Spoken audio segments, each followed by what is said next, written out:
Hello, hello. Thank you all for tuning into Duckbricks again. Today we are going to be doing some more LEGO video editing because I've got a lot of video work to do. So thank you all so much for being here. Hopefully everybody can hear me okay. Folks can confirm in the chat you can hear me, and we are going to get going.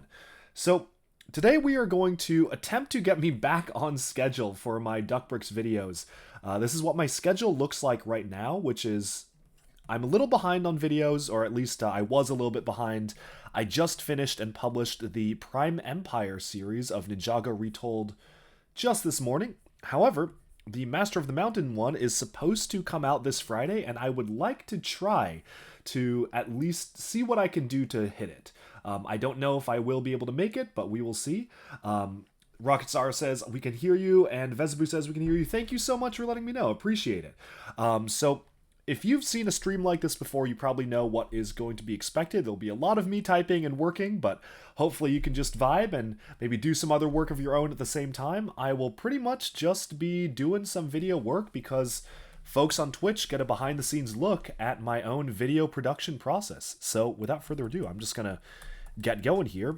What I have on one side of the screen, and this is how I do every single Ninjago Retold video, is that I have a script here. So I've got a full script for the entire Ninjago storyline, 235 pages so far, and we are going to go for the next one, which is Master of the Mountain.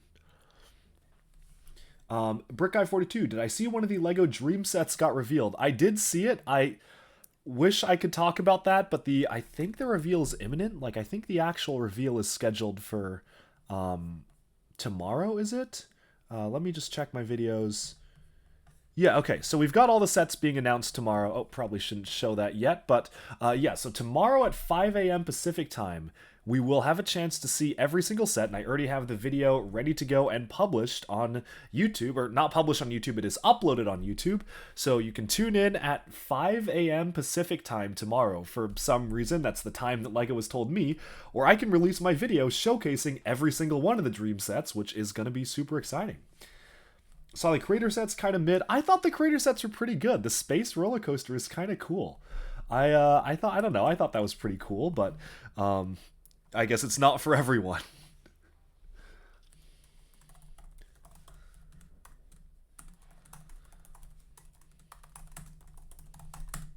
So I type the previously section first, and I always record my audio in the process. So I'm going to, that's fine. We can show that. Yeah, we're going to close that out, get this over here for later, and I'm going to type this up. Okay. So previously on Ninjago Retold, what happened last time? Oh, and I also need to recap the events of the prologue. Previously on Ninjago Retold.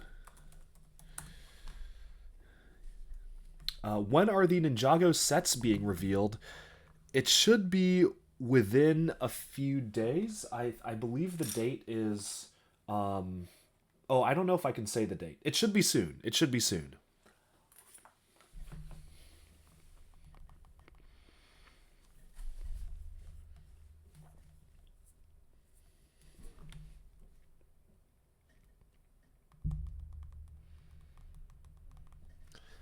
Okay.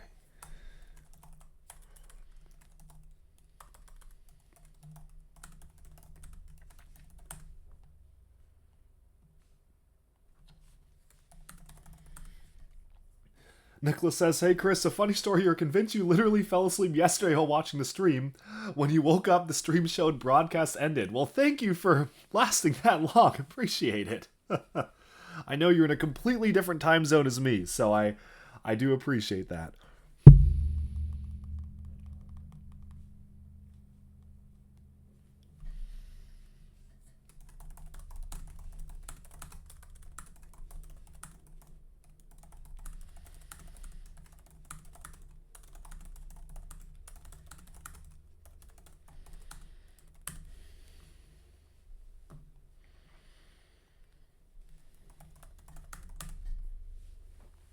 Veza says, I was up till 1 watching me yesterday. Oh, well, thank you for the support, everyone. Brick Guy, I'm going to post some misprints in the Discord. I would like to see them. Go ahead and post them. I'd love to see that. Years ago, Cole's mother Lily, former elemental monster, descended the mines of the golden city of Shintaro to vanquish the necromancer. It was like Haza.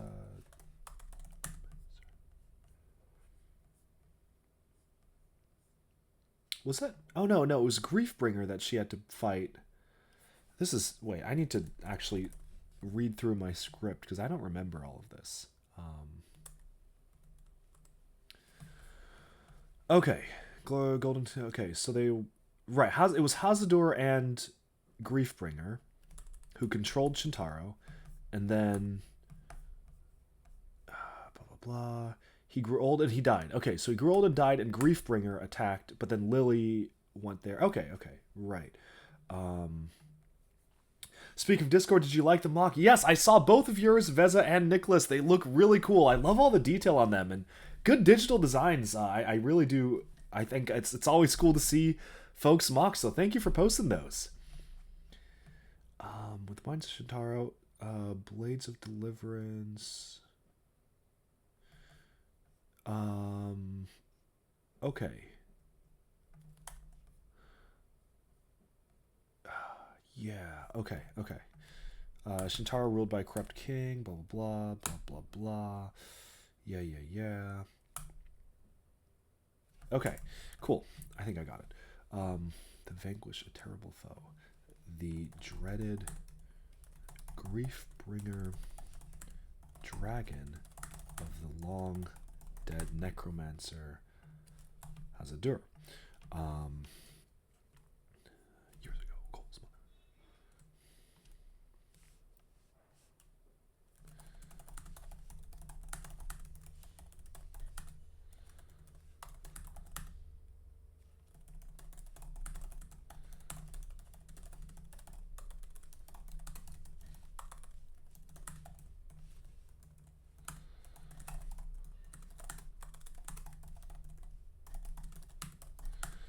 Two, I wouldn't say warring tribes, the two, like,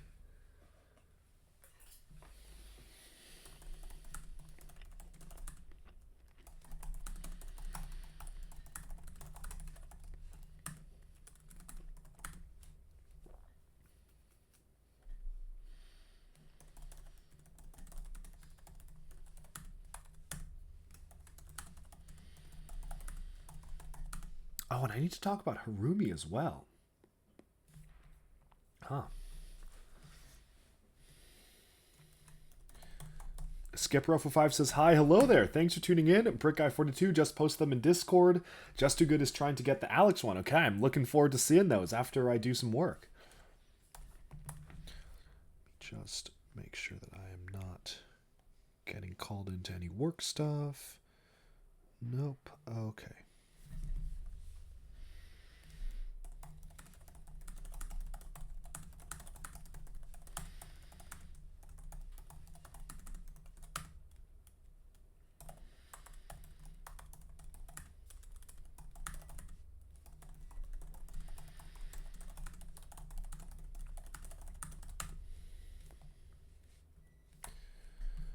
Harumi didn't really impact the plot, yes, but I am trying to tell everything in order. So in chronological order, I want to be able to talk about everything happening, so it ties it all together in one story.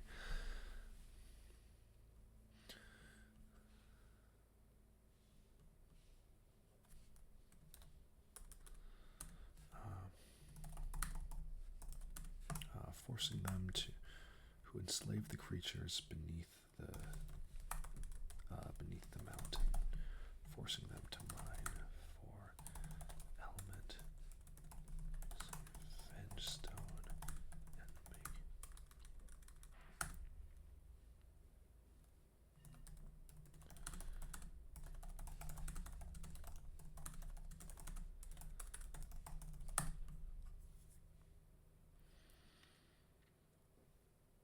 Anything else important I need to cover? So that was the prologue. Oh, and then he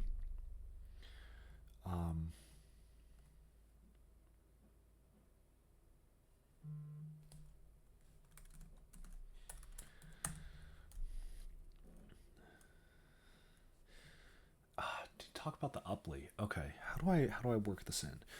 Because this is already getting pretty long for a recap. Let me think. How am I going to type this in? Slave the creatures beneath the mountain, force them to mine. 3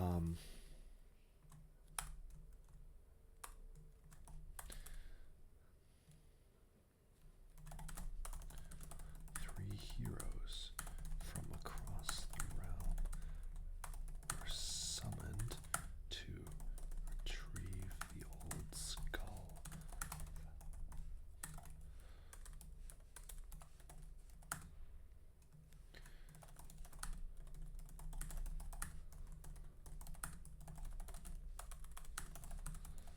Plunging into the depths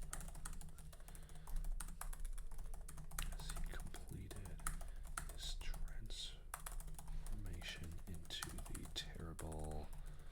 This is too long.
Okay.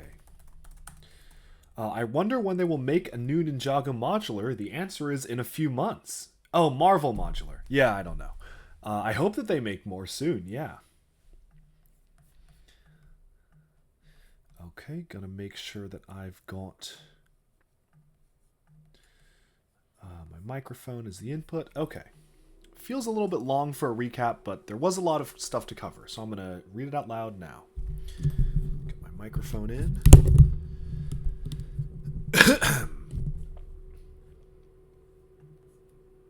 Previously on Ninjago Retold. Years ago, Cole's mother Lily, former elemental master of Earth, descended into the mines of the golden city of Shintaro to vanquish a terrible foe, the dreaded grief-bringer dragon of the long-dead necromancer Hazadur. When she unlocked the Spinjitzu burst and destroyed the evil within the mines, Lily bestowed her blades of deliverance to 2 tribes within the caves, the Geckos and the Munts, and returned to Ninjago. But in recent years, Shintaro fell under the control of the corrupt King Vangelis, who enslaved the creatures beneath the mountains, forcing them to mine for element-suppressing Vengestone and showering his subjects in riches in the process. When 3 heroes from across the realm were summoned to retrieve the old skull of Hazadur, Vangelis tricked these warriors, sending them plunging into the depths of the mountain as he completed his transformation into the terrible Skull Sorcerer. And, with the ninja's latest adventure in the digital world of Prime Empire complete, peace fell once more on Ninjago City. But the dangers in Shintaro were growing stronger and stronger. This is Ninjago Retold! Okay, I think that was fine. Let me just hear audio quality. Previously on Ninjago Retold. Years ago, Cole's mother Lily, former element... Okay, sounding good, sounding good. All right. There we go. Yeah, great. Okay, episode 17, Master of the Mountain, chapter 1, Into the Mines. BrickGuy42, have any of my coworkers found out about the YouTube channel? I have told some of my coworkers about the YouTube channel. So yes, they know I do a Lego, I think a lot of my coworkers know that I do, Lego YouTube videos on the side. I don't know if they know, to the crazy extent to which, the collection is, but, they know I'm into Lego, yeah.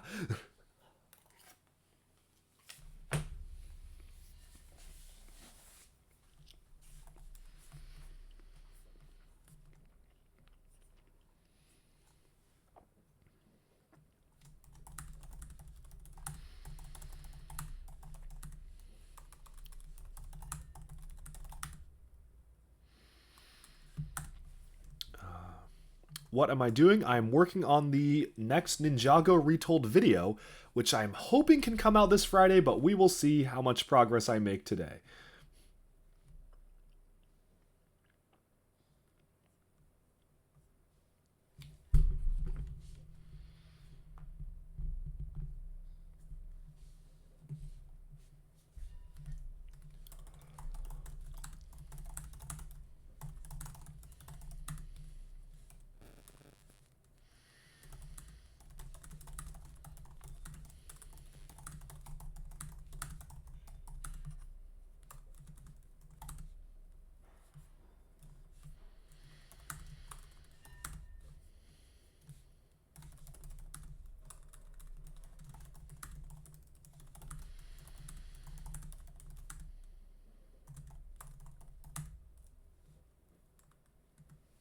Feels like only yesterday I put the last one out. Yes, that is true. However, I was behind. Like, I was pretty behind on my schedule for the last few. So it was literally today that I put the last one out. But I think technically they were supposed to have been coming out every 2 weeks. And I fell behind a little bit because of my project. So I'm hoping to get back on track and fulfill my promise to upload them every 2 weeks. And technically that means that we should be getting one this Friday. So we'll see if I can do it. I don't know if I'll be able to get it in time, but fingers crossed. We'll see. It depends really on how much progress I make on stream today.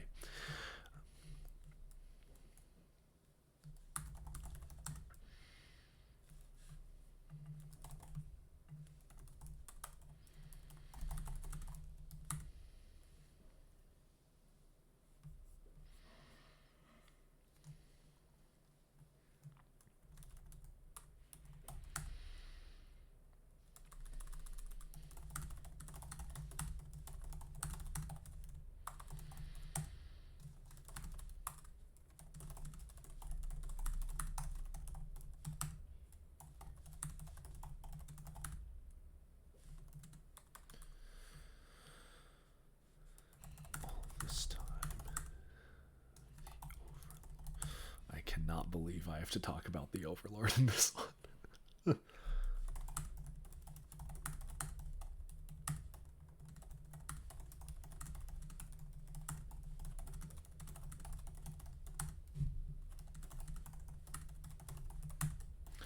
Where did I last leave Harumi at? Harumi. Oh, I've mentioned Harumi 156 times. Good lord. Oh, wait, no. I want to find the last one. The last mention of her. Oh, that's Avatar Harumi. Nope.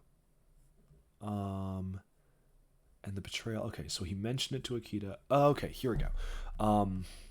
So this was the end of Hunted, which was resurrected Harumi, awoke the Overlord, blah blah blah. She's gonna serve him. Bowing to her dark master. Okay, that's a tale for another day, and that day is today. Okay, cool. So that was Hunted, and we can go back to this.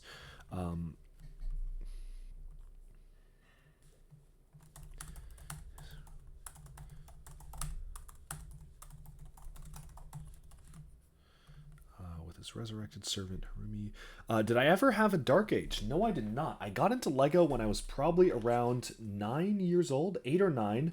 I'll be 23 in a few weeks, and I have never gotten out of Lego. I've just gotten more and more into Lego.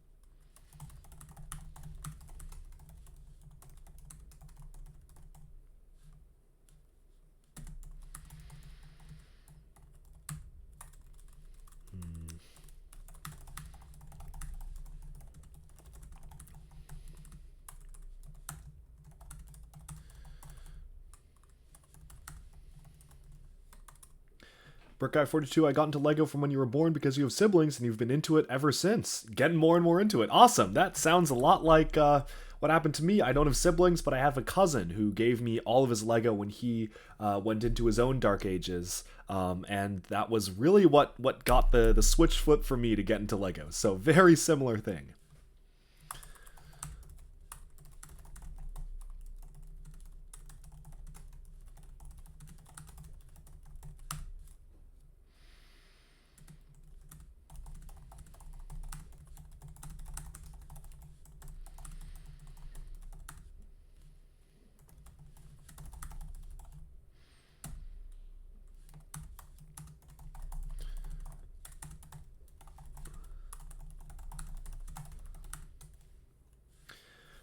Have I thought about the after effects of season 12? Prime Empire has a lot of characters, sudden increase of population, lack of resources. I think it's not that kind of show, but absolutely. Well, if we're really talking about goofy, weird things about Prime Empire, like a lot of matter was just created out of like nothing, right? People were just made out of nothing. Like could you program food in Prime Empire and then just use the manifestation gate to bring the food to the real world? Like, doesn't that solve every problem that anybody could ever have? I don't know. It's a goofy setup. I try not to think too hard about Prime Empire.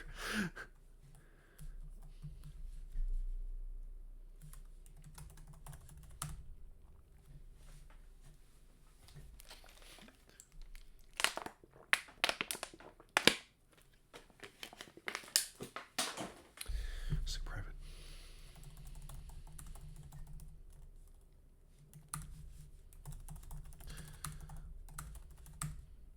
Can't you be immortal in Prime? Well, that too, right? Like Scott didn't age in 30 years. So if you wanted to live forever, just like, I don't know, pop into Prime Empire every week. Like, I don't know. You could like double your lifespan by just like alternating a day in Ninjago and a day in Prime Empire, because then you just wouldn't age there. Just pop back in and out. Yeah, no, I weird stuff.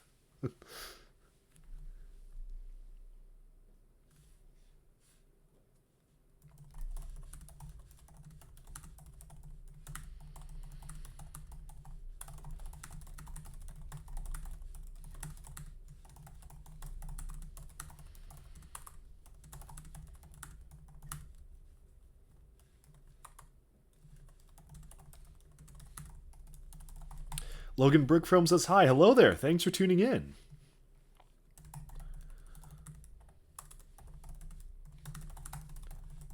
Back at the monastery. Okay, there. Blah blah.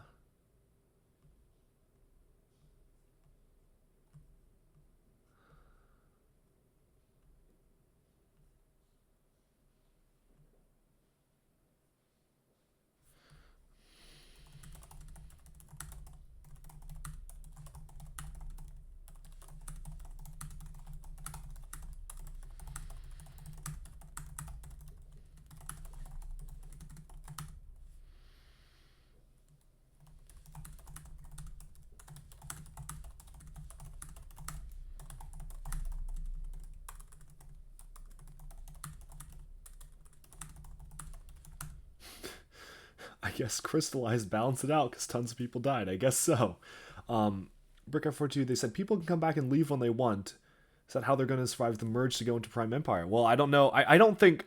I would doubt that Prime Empire would, like, ever be brought up again. I don't think they're ever going to talk about that little period in Ninjago's history again. Although I guess the rats, the whack rats from Prime Empire are in the trailer for Ninjago Dragons Rising. So maybe they'll mention it. But yeah, I don't know. They could just be background characters to show that the worlds are colliding.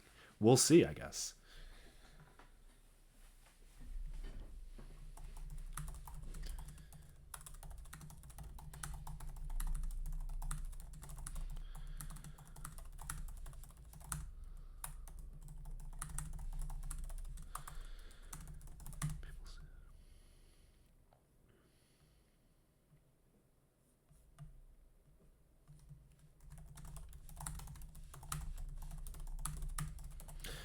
Skipper F5, am I going to build anything after? Maybe not today. I do want to get a lot of work done on this, and this is this video will take me probably hours and hours. Like each Ninjago Retold video takes usually a full day of work.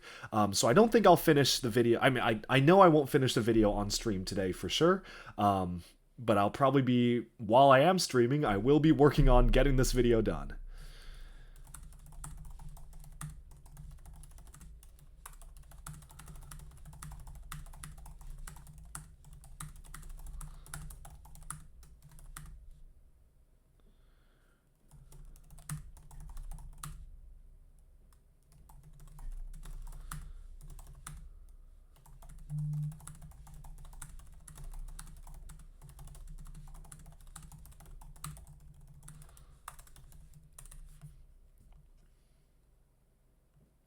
When I'm done with it, well, I'll build some more stuff when I'm done with this video, but this video will take me like probably 3-4 days to make.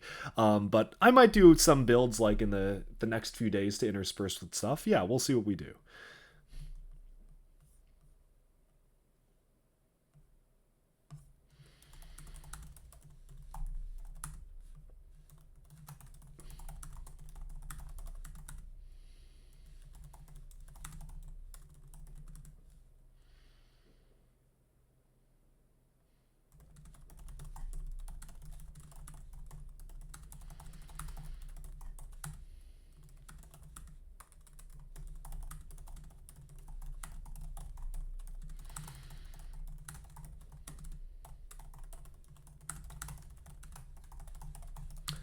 Why did Vangelis even invite the ninja to come? Like, he could have just kept selling Vengestone if he didn't, like, send him a letter to pull up.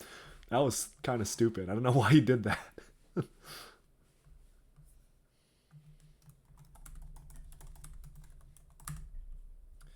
Technically wouldn't have had to watch today's Ninjago Retold because you watched all the editing streams. That is true. You literally saw it come together before your eyes. But thank you for watching anyways.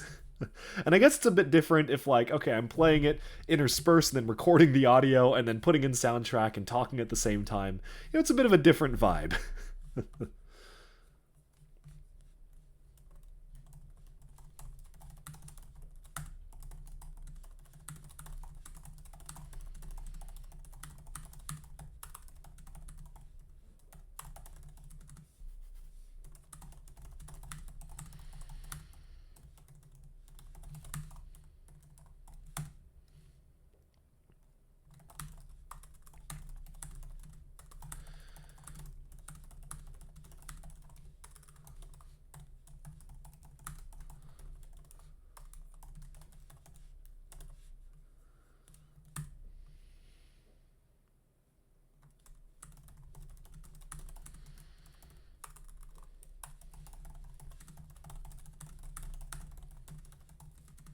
Today on Duckbricks, discovering plot holes in Ninjago. I think that was always, like, in the back of my head when, like, watching Master of the Mountain, then you kind of forget about it as the season goes on. But then it was like, yeah, why did he ask them to come?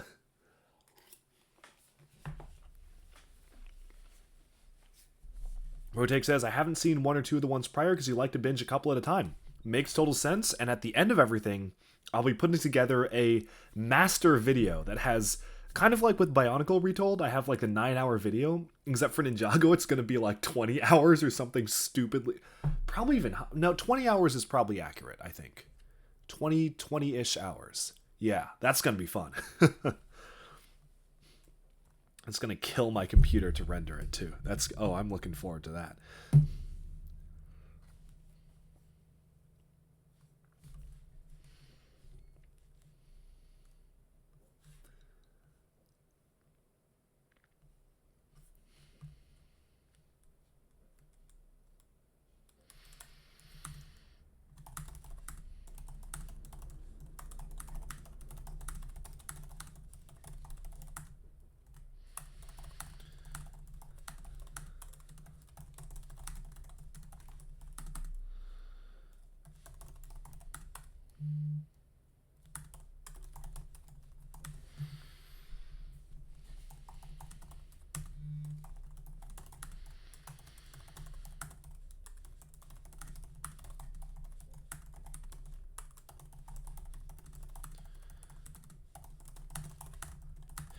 Did I get any Lego for May 4th? Yes, I did. I was very frustrated because I stayed up.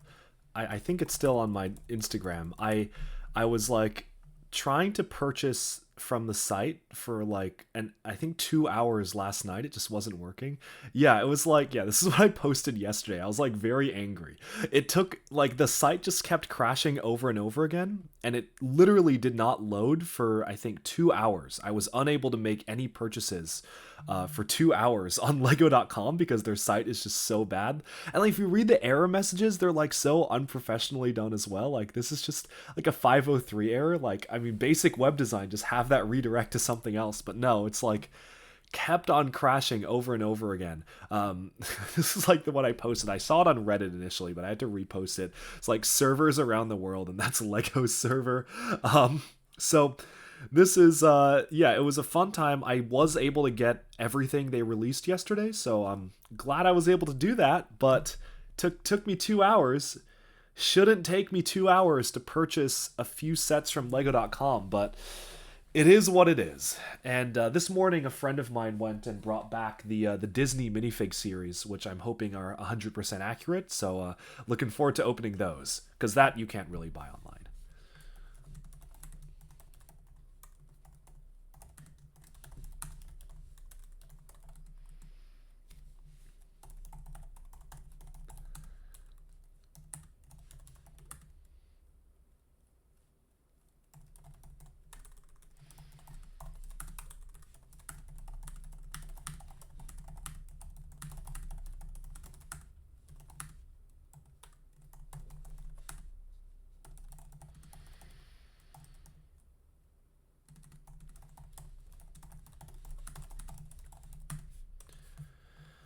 Okay, finish that. Into the Dark.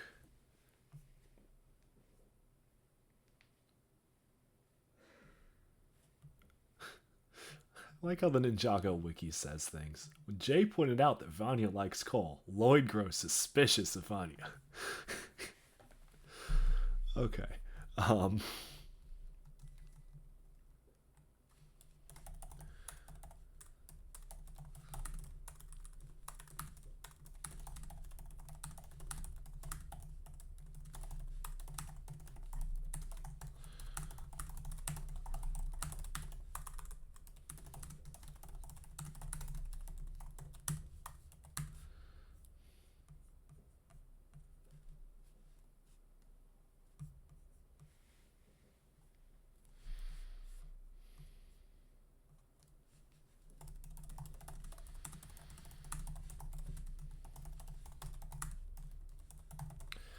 I wish I had a local Lego store. My closest requires a 20-pound ferry fare. Oh, that is unfortunate. Yeah, I think I'm really lucky that, like, I live in an area with a lot of, like, there's 4 Lego stores in, like, within a 20-minute drive of me, I think. But I know that there are some states that just don't have any, so I don't know. There's a high concentration in my area, which maybe is part of why I got so into Lego growing up. But it's just, they're not everywhere. Yeah.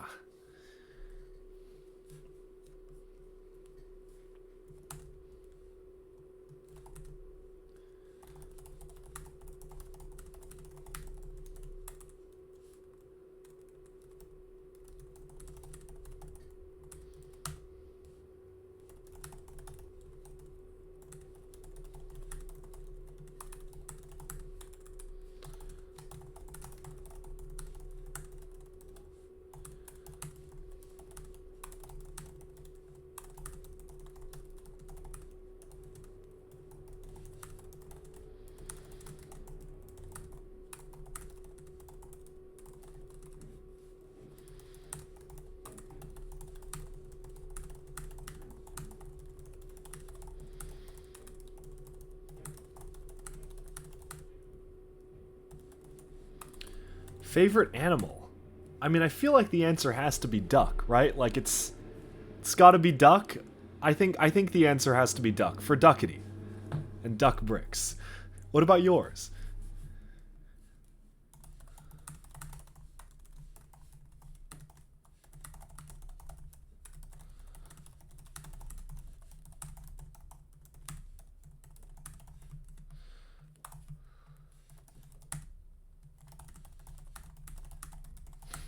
Business goose. Nice.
Do I need misprints? You know someone who has unreleased video tiles. That is really cool. I'm not looking to collect a ton of misprints right now, but that is very cool that they have some unreleased tiles.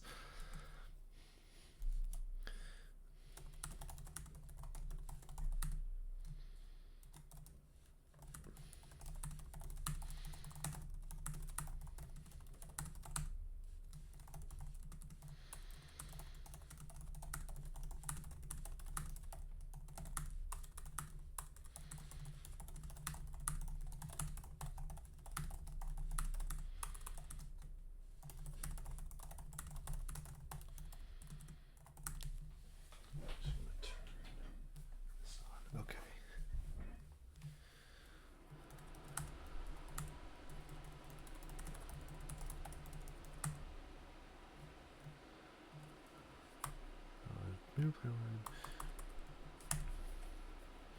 Paco Web says, hi, hello there, thanks for tuning in.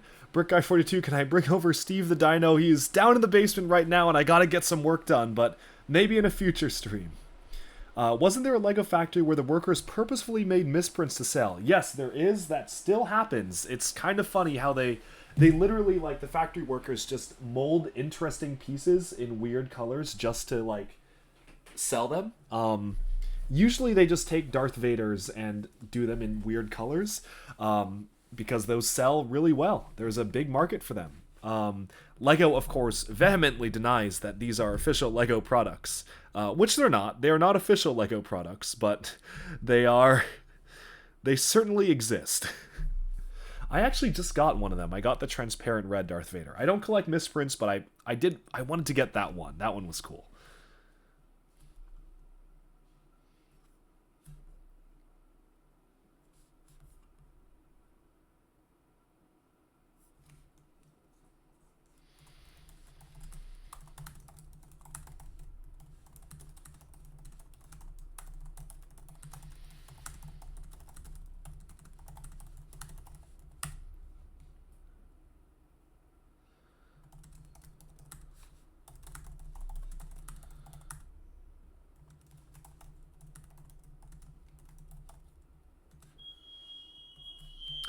Oh, looks like there is a smoke alarm. I am going to have to investigate that, so I'll be right back.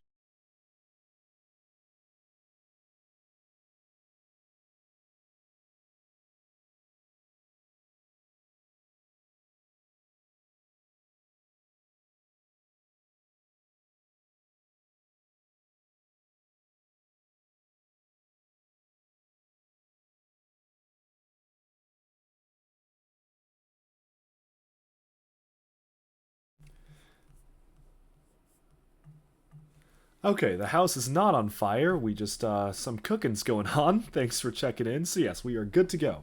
Glibber says, I got 2 red ghosts. Ooh, that's nice. I definitely want to get some, like, ghost misprints at some point, or mismolds. Don't own any yet, but maybe one day, yeah. Lego got to me. Yeah, no, it wasn't. My house wasn't on fire. The Danes just invaded. They are taking back all the Lego now. They're bringing them back to Billund. I don't deserve them anymore, but you know, it is what it is. Should have kept my mouth shut.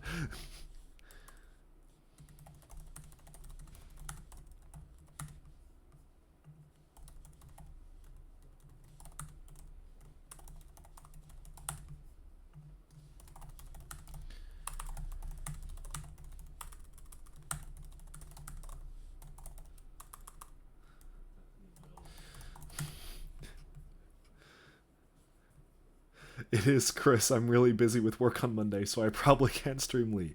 Well, thankfully, I got a little bit of time in between meetings, so I'm streaming when I can because I've got some stuff coming up later this week that I probably will not be able to stream because of those events for a while. So I'm trying to get some in while I can. Yeah. And I figured, you know what, if I'm already working on YouTube videos, I might as well just stream the production process.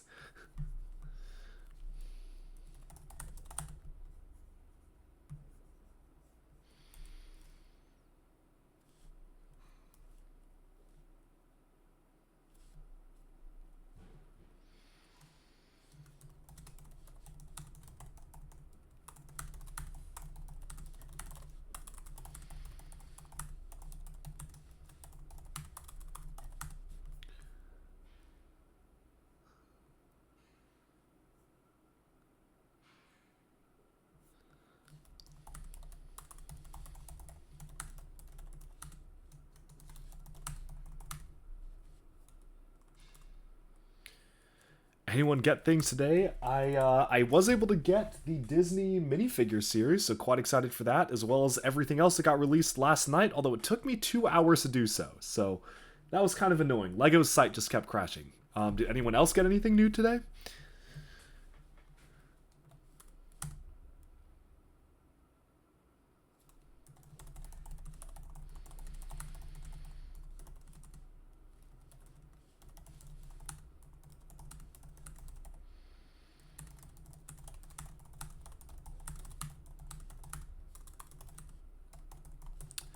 Did I already open up my Disney figs? I did not. Should I stream it now? Do people want to see me open them on stream? I think I had somebody, a friend of mine, went and grabbed them because I was working, but they are here and it should be the full series. Yeah, we could probably stream them being opened. We need to see if I got a whole set. Okay, why not? Let's open them live. Okay, sure. Let's do a bit of a detour on the stream. I need to plug in this webcam. So let me just get this set up. Webcam. Yeah, why not? I actually have been quite excited to open them, so I think I will. It's 2 cameras. Yeah, there we go. Okay, yeah, you can also see I'm eating Din Tai Fung for those who follow my food adventures. But let me get these out of the way. Let's open them up. Sure.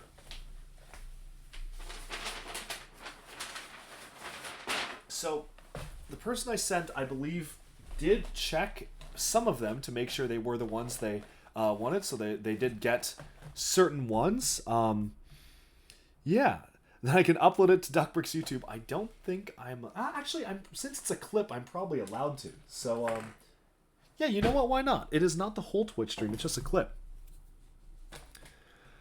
Okay, so thanks for tuning into actually, let me just record the Duckbricks video now, because that would be a fun thing. I'll just record it and publish it literally right now, because why not? Hey there, thanks for tuning into Duckbricks. I'm Chris, and today we have a bit of a unique video. At the time of this recording, I'm actually live streaming on Twitch right now, so go ahead, chat, say hello. You're officially making it in a Duckbricks video, so folks, you can chime in on the chat down in the corner of the screen over there. But what we are doing is I am going to be opening up the Disney collectible minifigure series. Pretty much, I'm opening it live on Twitch, but this video will be published very shortly afterwards. And let's go ahead and find out if I've gotten the full series. So, first off, this is what one of the bags looks like. You can see it right here. And I really just want to make sure I got the full series. I have been working all day, but thankfully I was able to send a friend to go and get them. So let's just go ahead and do this. Everyone, thanks for saying hello to YouTube. Okay, so we've got the first one here. Oh, wow, that is a nice new fabric element that we have for the cloth here. Whoa, that's going to be really useful for fantasy stuff. And I also completely forgot that these minifigures actually have Disney 100 printed on the stand, so that's really cool. I'm actually going to see if I can get a closer angle here so you can really get up close with each of the minifigures being opened. Yeah, this is a good one because you have a nice new fabric element. This is from the Robin Hood movie. I think the villain from Robin Hood. So this is a great figure. That is a cool dual molded head. Oh, wow, look at that. That crown is like molded into this character. He has some gold coins, which are just the regular Lego Castle coins. Nice dual molded legs with printing on the sides of the legs. Yeah, okay, there we go. Okay. So if we want a close-up look at the figure, we have him right here. There he is with the new cloth element. That looks really nice. Let's go ahead and open up the rest.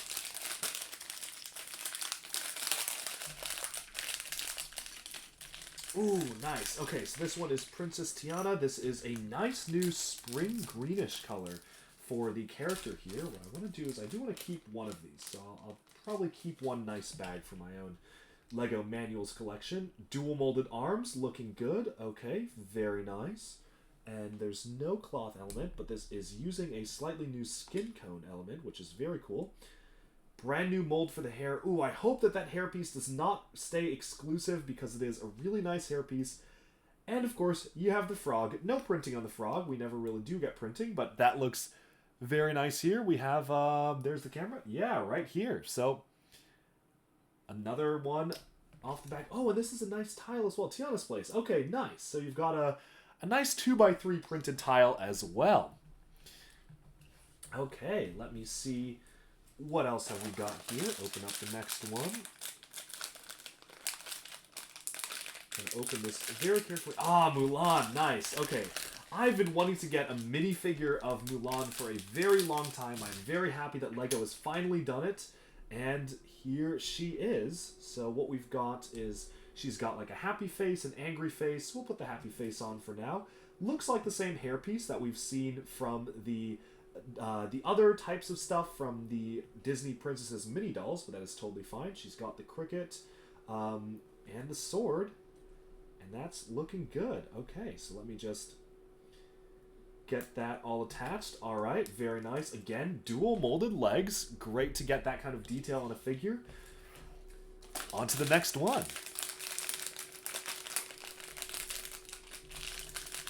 Ah, Oswald the Lucky Rabbit. Okay, there we go. Okay, so this is just a really simple minifigure, but a very classic one. This was kind of the Mickey before Mickey, and they're really pushing him now for Disney's 100-year anniversary because he was their mascot first.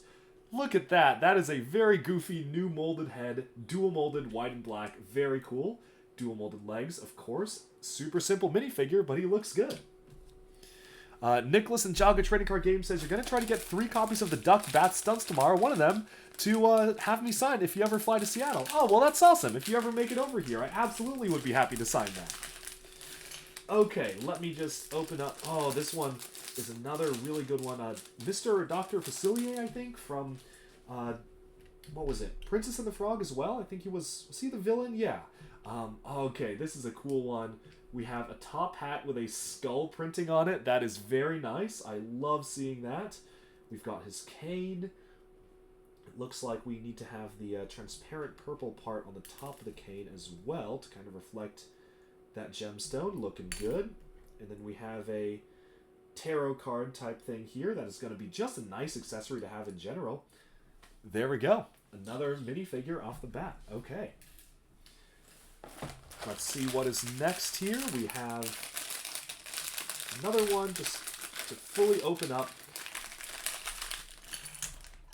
Ah, Sorcerer Mickey. Okay, so this is probably, if I had to guess, going to be the #1 most popular minifigure out of the batch, because this is a character people have been wanting for a really long time. I know that folks have been really excited about getting the Sorcerer Mickey figure, and we finally have him. This is a new mold. It looks like a triple molded component.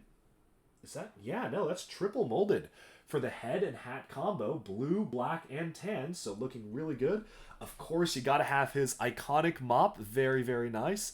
Paul C says, if I get to Seattle, you're gonna have me sign a Din Tai Fung carryout box. Well, it is funny. Yes, for those who follow along on live streams, I do love my Din Tai Fung, so it's actually what I'm eating right now.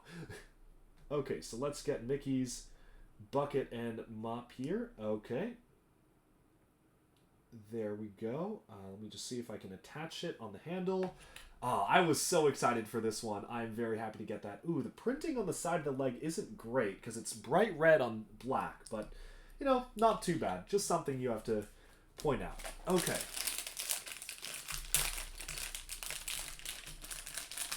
Let me go ahead. Oh, yes. Okay, Ernesto de la Cruz. I love Coco. Coco might be my favorite Disney Pixar movie. So I was super excited to get Coco minifigures, or anything from LEGO in terms of Coco in general, because we've never gotten anything from it before. Oh, this is so cool. You've got like an evil face as well as a happy face. Oh my goodness, this is amazing. Okay. And look at the detail on this minifigure. You have side arm printing, side leg printing. You have the skull guitar. Oh, this might be my favorite minifigure of the batch. I'm just a big fan of this design. It feels very, almost like an Art Deco-ish type thing with the black and white, and you've got details on the sides. Looking very, very good. So very happy with that. Okay, next one up.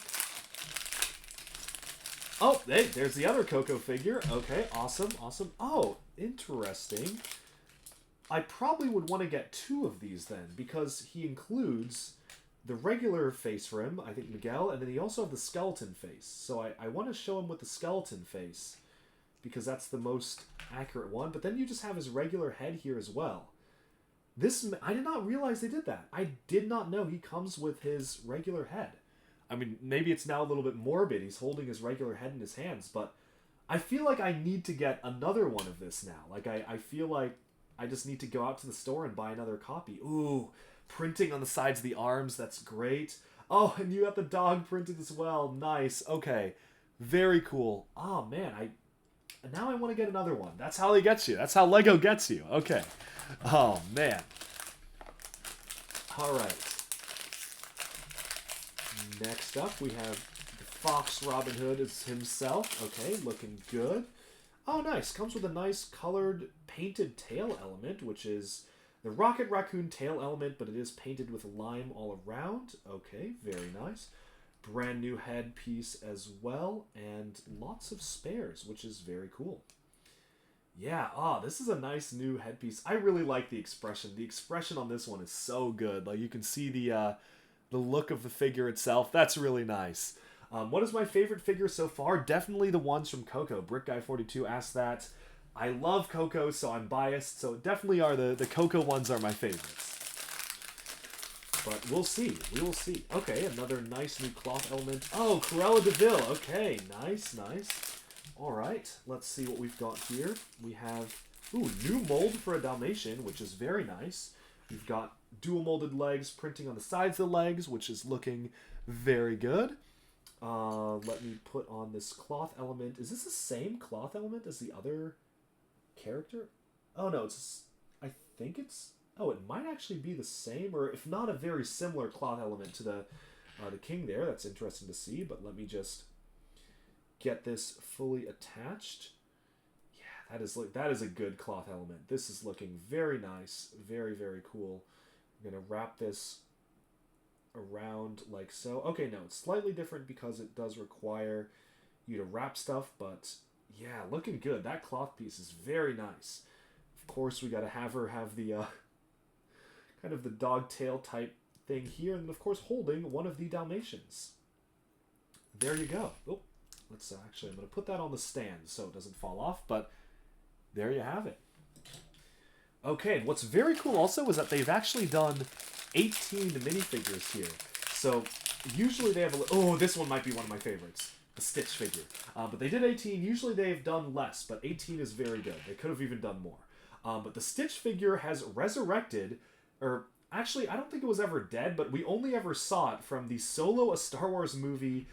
It was Jon Favreau's character. Don't remember the name, but it was a four-armed character, and now we have this piece back, so it's a way to give minifigures four arms without making the torso longer, which is, I think it was like Rio or Dio or something like that. But yeah, now we've got Stitch here with four arms, printing on the side of that arm piece too. Very, very cool. I think might be my favorite figure so far. And we've gotten Stitch before from the original Lego minifigure series for Disney, but it's cool to get him in the four-armed version. Okay, the Evil Queen. Okay, this is very cool. We have a nice dual-sided cape, which is quite the exquisite piece. Rio Durant. Thank you, Paul C., for the chat. Don't I have exactly 18 figs? No room for doubles? Should be no room for doubles, yeah. Baymax has not been opened yet, but should be here. Don't they destroy mold after 5 years and this is the 5th year? Yes, so this was the last year where they could have resurrected it, and it qualifies. It is within that, because that was 2018, 19, 20, 21, 22, 23. Because 2018, I think, was when we actually got the set with him in it. It was a year after. So this is the final... Whoa. Okay. Not to distract, but the printing on the face is actually really good. It is a skin tone printed on black, which is always awful for Lego. But this is, like, really good. Did they change their technology to be able to do that? Like, it's phenomenally good. I'm honestly really impressed. Well done, Lego. They didn't do it for all the minifigures in this series because there were some with, like, red printing on black, which didn't turn out. But look at how pale that skin tone is on a black headpiece. That is seriously well done. Like, I'm genuinely really impressed. Okay, pop off, Lego. Nice. We have, of course, the crown piece, a new, looks like a painted element there, but that looks very cool. And then it is normally better with collectible minifigures, but we still have like sometimes it's still an issue. Because it used to be really good with collectible minifigures when they were all made in China, but then because the Chinese factory just did a better job for it for some reason, but now they kind of split it up and then sometimes it's mixed, but this is really good. Because I remember that very recently, I think even just the January of this year, we got a minifigure with a similar problem. I also like how they gave me another one of the crown with the headpiece piece. I don't know why they gave a second one as a spare, but I'm not complaining. It's a surprise to be sure, but a welcome one. Okay, moving on to the next one, we have, Jiminy Cricket. Okay, nice. Nicholas says, maybe I got lucky, although Master Obi-Wan says there's no such thing as luck. That is true. Okay, so let me just get Jiminy Cricket built here. This is one of the weirder ones for me, because I would have expected them to make Jiminy Cricket a little mold to go with Pinocchio, and not a minifigure of himself, but I guess you can kind of pretend that this is like to scale with humans now, so I mean, I guess it kind of works. I like how they have the top hat really recolored in a very goofy look. I do like that quite a lot. And there he is. He's got a little collar and everything. Very nice, very nice. Okay, the next one here, let's go ahead and open this up. Ooh, okay, we have the Red Queen, Alice in Wonderland. This is another one that is great because it reuses the Queen bottom piece, which is something that we have been wanting to see, I think, LEGO use more. They used it for a collectible minifigure series years ago, but we didn't really see a resurgence of it until this year, which is very nice. She also has another cape cut. A lot of capes in this series. Actually, almost all the characters have capes. That's pretty cool. Yeah, this is very nice. Let me just open this up right here. Get the head on. Ooh, nice new dual molded hairpiece as well. This is a golden crown, some red paint on the back, looking very good, and she has a little bit of a heart scepter here. All right. This is a good minifigure. Okay, 3 more to go. I think the one I'm most excited... Oh, 4 more to go. Most excited for Baymax. So I am very excited to get that one, but maybe we'll save the best for last, because I haven't gotten them yet. We have Pocahontas now. Okay, so far so good. No duplicates yet. And let's just put this together. Okay, some good printing on the sides of the legs, although there is a very clear cutoff where the tan is trying to print nougat on tan, and the coloration isn't perfect, but it's all right. Nice new hairpiece. This is also going to be used in the mini doll when that comes out. And we have a compass for her to hold. That is a great accessory. As well as 3 flowers. So I think the flowers are supposed to be like they're kind of blowing in the wind, but I will just stick them all in her hand for now. Is that a new color in the pinkish color here? That might be a new color for the petal. That actually is really nice. Don't remember seeing that before, although I could be totally wrong on that. Jiminy Cricket and Tweety Bird should have both been mini accessories, so there was a slot for another figure, says Paul. I definitely agree. Would have been nice to get another slot, but I do think it's cool to get minifigs of them. I don't know if it makes sense. Yeah, that was the coral color. I don't know. That might be new or it might not be. I might be forgetting. Okay, we got another Disney princess here for the first time in minifigure form. Very cool. Oh, wow. Look at that hairpiece. That's a nice hairpiece. That is a nice new hairpiece there. You've got the nice molded detail of the head itself that does fit a crown. Ooh, that is really good. And the owl as well is cartoonishly colored. Very cool. That is really funny. Okay, nice. Second to last one, I think? Yeah. Okay, this is Pinocchio. So I think Baymax actually is last. All right. That just worked out that way, that the one I was most excited for is last. However, I am also very excited for Pinocchio for one particular reason. And that reason is that this... Well, that's weird. That feels weird. Huh. This is not a standard minifigure head, because this has a nose. So they've molded Pinocchio's nose into his minifigure head, which is a very interesting modification of the classic LEGO minifigure piece. And I feel like that opens the door to more weird LEGO minifigure stuff. He's got printing on the side of the legs as well. These are mid-legs, which are very cool. Yeah, that's a cool one to get. I like this quite a lot. Pinocchio might be my second favorite, but my favorite is hopefully going to be the one we open now, which is... Yeah, okay, Baymax. This one was one I was really looking forward to. I love Big Hero 6. I don't know how convinced I am about the character now that it's in hand. He is using the Lego, it looks like the Lego Mario Ghost arm pieces almost, or not quite, but it looks similar. These are, however, probably new molds, I think. They look like they're new molds. But he is using these specialized arms, which do make sense for his body type. And you also, I believe, have a charging station. What does the charging station look like? I think it goes something like this, where you've got his ability to charge here. Oh, cool. So it actually has a printed charging port as well. I didn't even know that. But yeah, Baymax, it's a pretty simple minifigure, but it is one I've been wanting for a very long time. So I'm quite happy to get that. I think I've actually done this reversed, and I don't have any reference images, so I don't know. Oh, maybe on the side of the box. Yeah, okay, here we go. Yeah, looks like this. Okay, so we've got the charging port on this side, and there he is. All right, there's Baymax, and with that, we actually have fully gotten all 18 of the characters, so nice to get them on the first try. Always good to get another LEGO minifigure series. And I think with that, we have summed up the unboxing. It is now time for me to go on and put them on my wall of minifigures, which if you are a longtime fan of the channel, you will know that I have a wall where I have every single collectible minifigure, as well as a ton of other minifigures from themes that I personally am interested in, like Ninjago and Chima, Nexo Knights, Star Wars, stuff like that. But that has been our unboxing of the Disney collectible minifigures. Thank you all so much to our viewers on Twitch for being here and chiming in on the chat. You can check out live streams for all sorts of fun LEGO stuff. We do LEGO gaming. This is actually part of a stream where I've been editing a LEGO Ninjago Retold video. So if you want to see a little bit of a behind the scenes in terms of how I actually put together videos, we do have that live streamed on Twitch, plus a whole lot of fun stuff, LEGO builds, LEGO board games, LEGO video games, competitions, all sorts of stuff. So you can check us out on Twitch. I hope you enjoyed this unboxing. It is a pretty interesting, non-standard video format for me to do, but it's been a fun one. Thank you all so much for tuning in, and be sure to like and subscribe for even more LEGO news, reviews, discussion, and analyses coming your way very soon. Bye for now.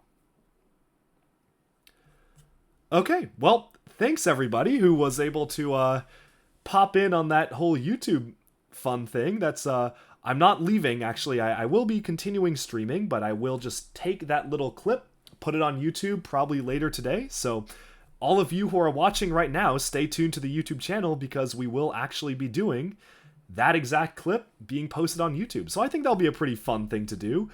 Thank you for participating in the chat and chiming in. Looks like we got a good amount of people who were able to add in some thoughts in the chat for this video.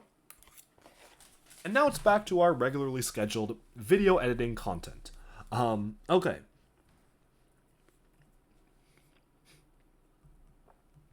Policy has directly influenced the Duckbricks upload content. Well, if you ever get a package sent out, I'll make a dedicated video of opening your package. I think it would be an opening fan mail video. It would be very fun. So this will not be the only time that you directly influence the upload content. Thank you for being here, though. Nicholas says, thought of this theory that LEGO Friends Show is released on YouTube, one episode every 2 weeks, so what if Ninjago did the same thing? Ninjago will be released on Netflix, which I think has been officially announced, so it will not be on YouTube, but who knows about LEGO Dreams? Find out at 5 a.m. tomorrow how to watch the show.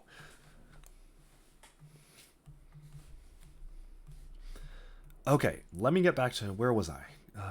Click and mystically thought Lily had returned, unaware of her death.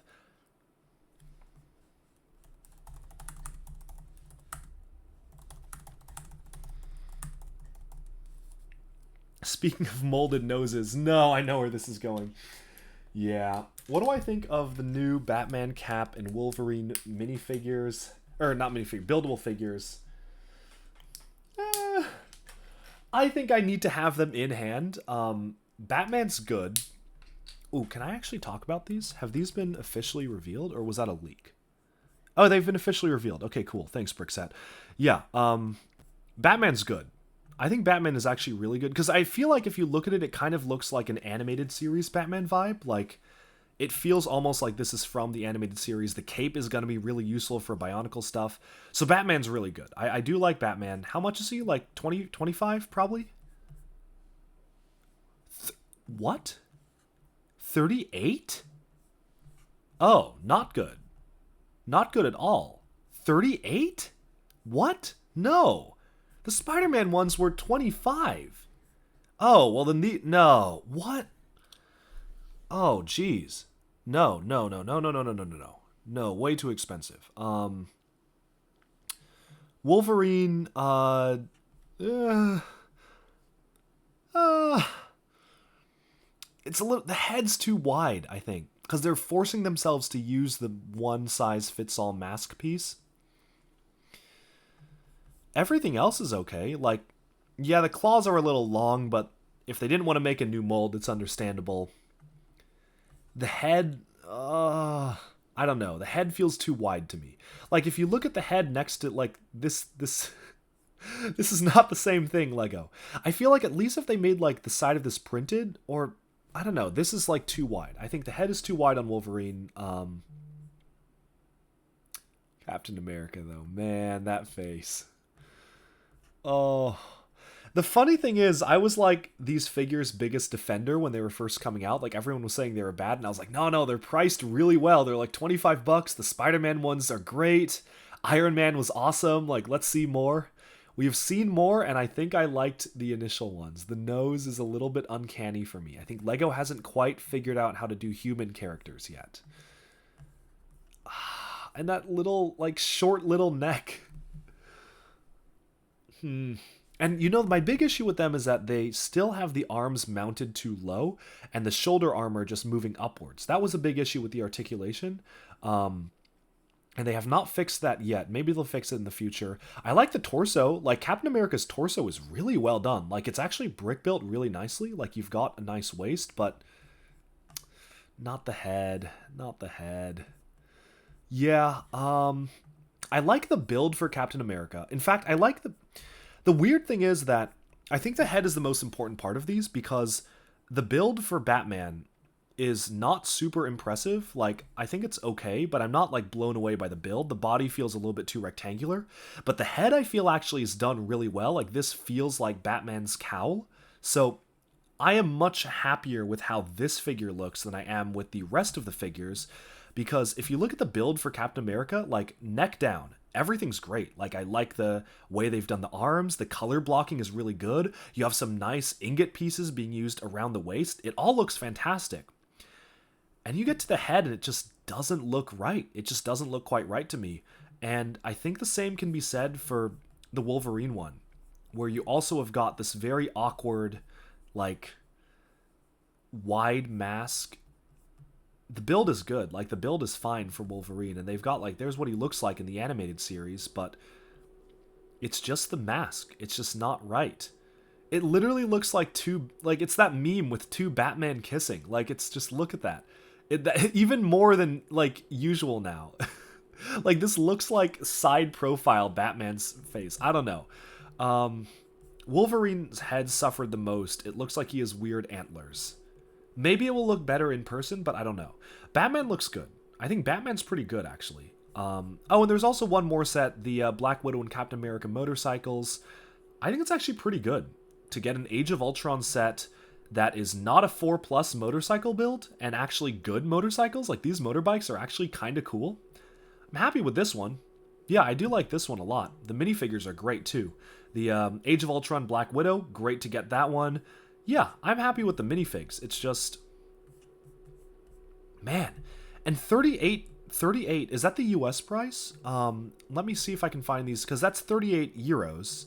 Usually the euro is in parity with the dollar, so whenever Lego does one, they do the other. I wonder if they've put them on the US site yet, because see, the Spider-Man figures were 25, and that's, like, perfectly serviceable. Like, that's really good for 25. Iron Man was more expensive at 40, but that's because he had a lot more stuff going on, drum lacquered pieces in gold and other stuff like that. But yeah, are these on lego.com yet? No, they're not on the US site. That's why I guess Brickset doesn't have the prices in the US, but even if they're 35 in the US, that's pushing it. I thought these are supposed to be 25. So I will be getting them, of course, because I'm a shill for Lego, and I will just keep on throwing them money. But I have to say, would highly recommend getting a discount. Yeah, folks in the Twitch chat are saying they have molded noses on the mask. Yes, that is, they do have molded noses. So they've made a new piece just for the nose. Was that necessary? I mean, probably, but like, that's a little funny. They've just taken the existing piece and made a nose pointing out. Yeah.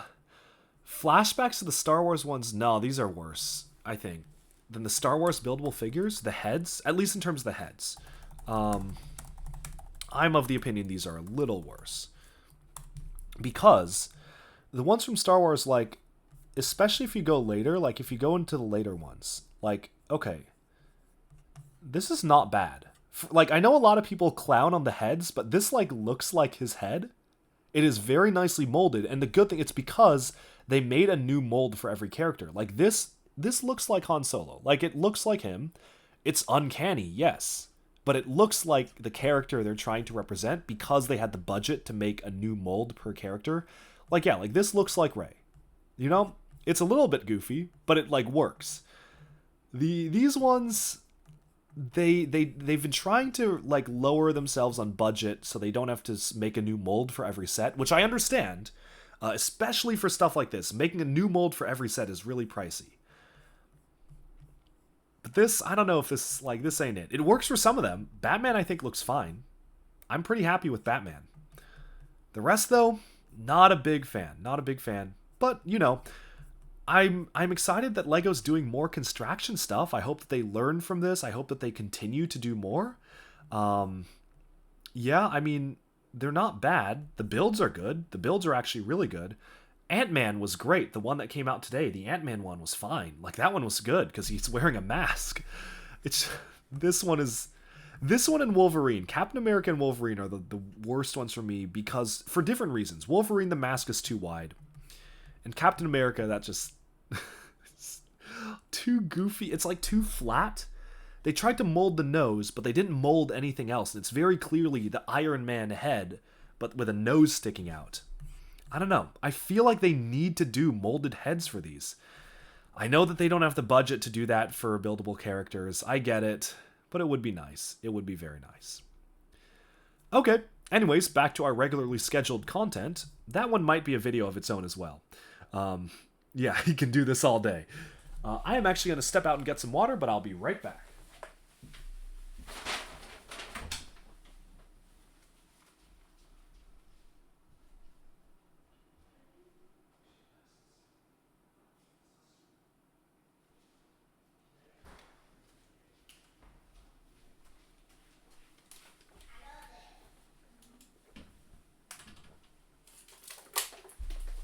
Okay. I've returned. Okay, time to get back to this. Try not to get sidetracked again unless, like, any major LEGO news drops in the next, like, little bit. We will try not to get off topic again. Okay, let me just check through my messages. Yeah, we're good. Fine. Oh, might need to look into something. One moment.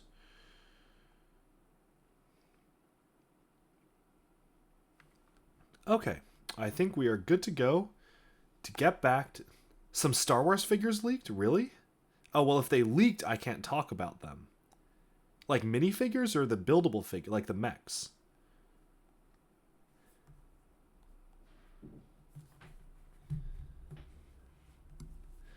Okay, let me just, I will get back to the script while Falcon Fan's Instagram refreshes, because he is, of course, the best site to get LEGO news from. Just making sure nothing else got leaked. Okay, doesn't look like anything got leaked since the last time I checked. Okay, moving onwards.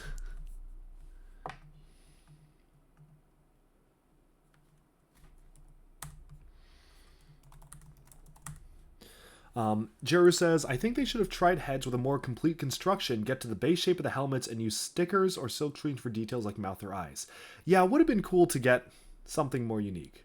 Paul C says, since I have my minifigs mounted the way I do, how do I display minifigs with ice skates? Well, I attached the legs on the back, so I thankfully do not have to figure that out.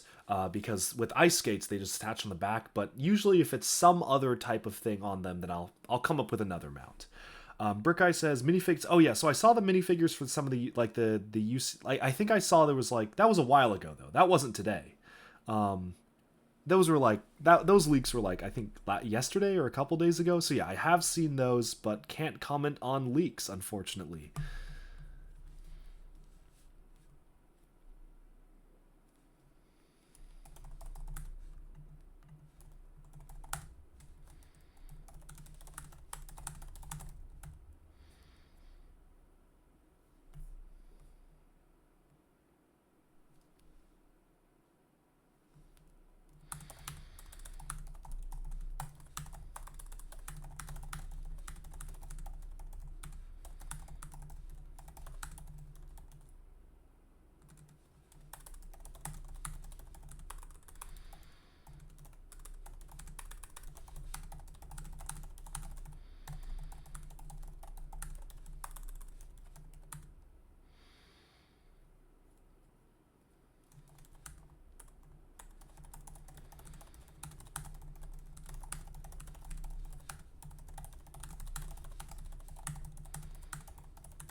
Very specifically, how do you display the penguin suit guy? He's short-legged, so you can't mount the skates on the legs, and he has flippers instead of hands, so he can't hold them.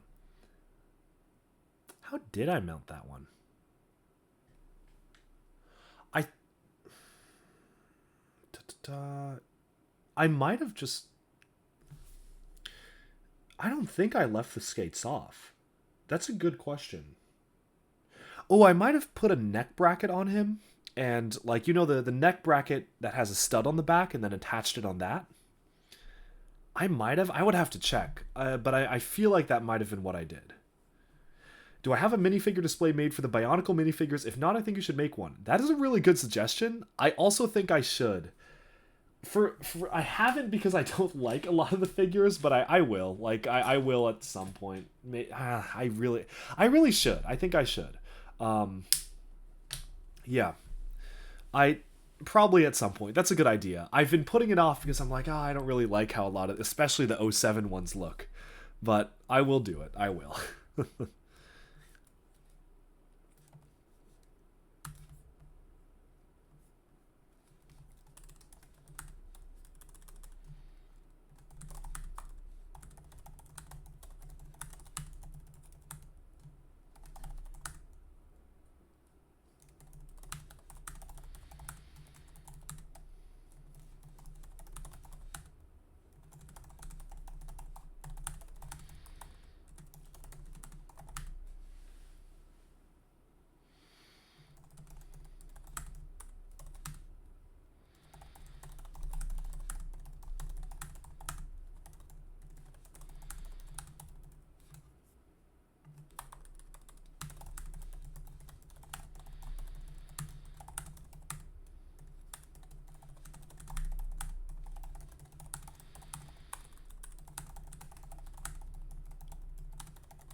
Why did I do a 13-hour live stream of Just City? I don't know, I was just experimenting with different stuff. I thought it would be a fun thing to just kind of have some different type of streaming going on where it was like a live camera view of security cameras around my city. So I just thought it would be fun.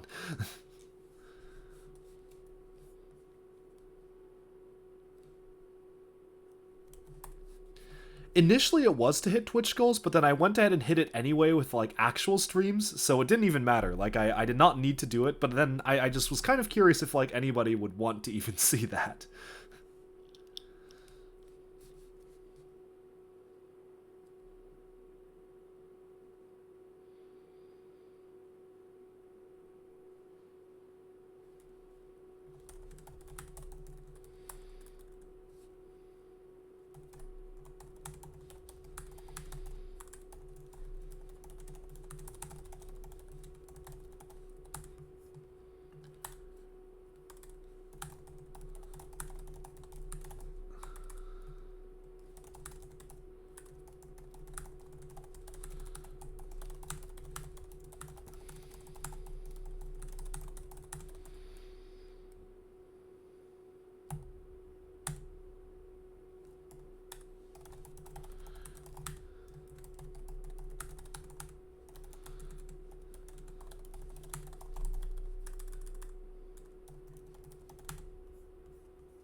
Okay, that one is done. Time for episode 3.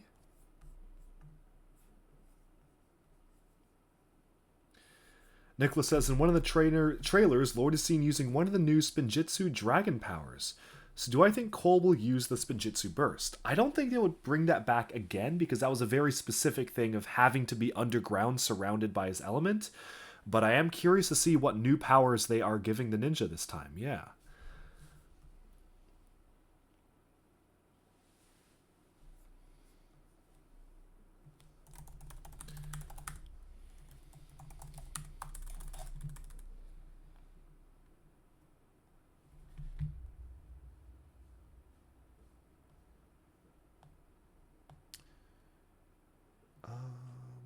Okay.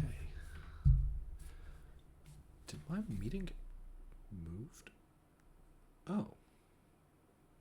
Oh, interesting. That's convenient. I might be able to stream for a little longer today. Okay.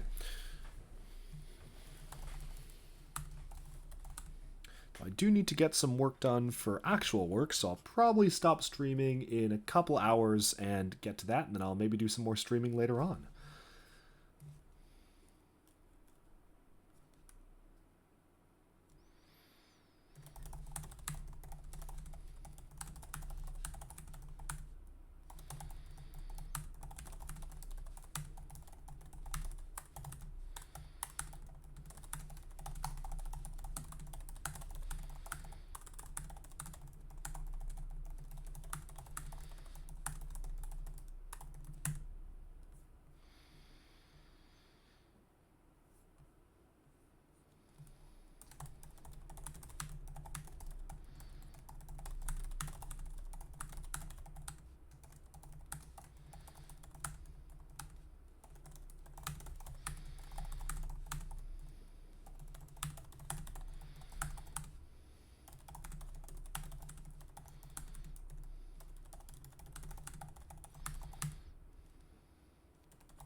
refute.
Okay.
Okay, that was a quick episode. Now it's time for...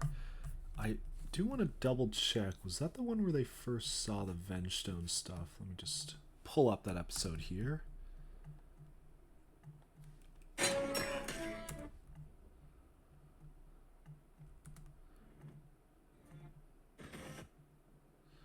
Okay, the escape. They were trying to escape, hiding from the skull. Oh, that was it. The entire episode? Okay, yeah, there we go. Great. Okay. In a matter of seconds, the entire team was captured. BrickGuy42, what is your least favorite animal? I don't know if I have a least favorite animal. I don't know. I guess I never really thought of that. Yeah, I don't know. I'm fine with any animal.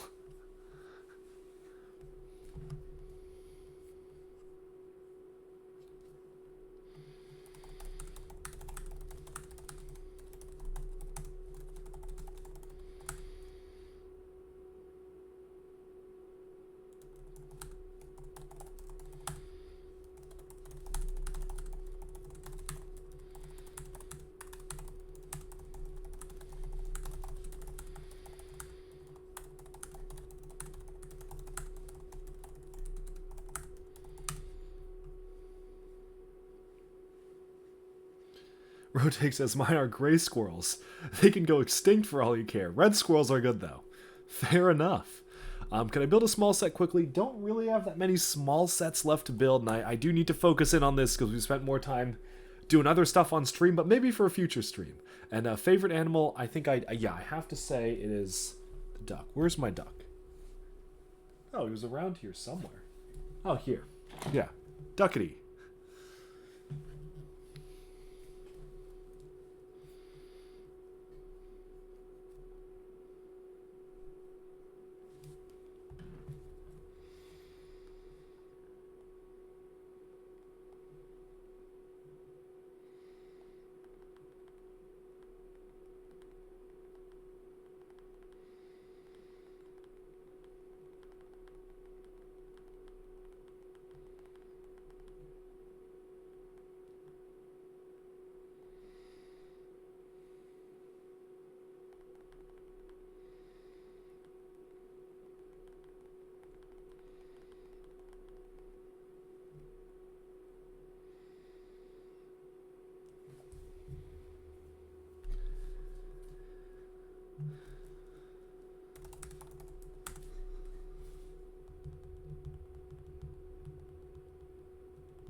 Okay.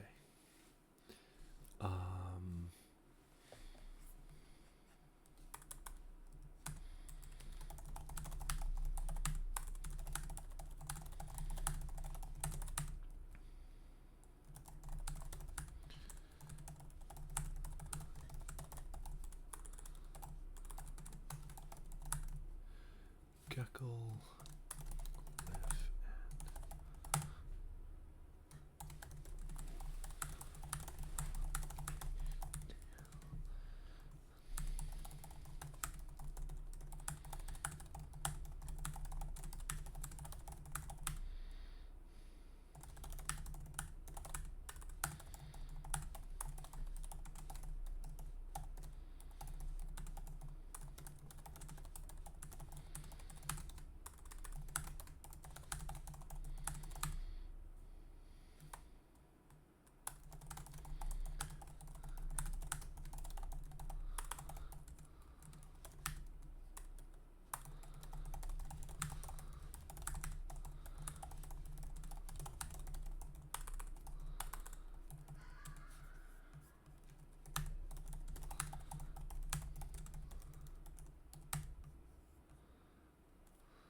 Brick42 asks, do you have any of those giant Lego store display minifigures? No, I do not. I have been hunting for them, though, but I've not come across one yet.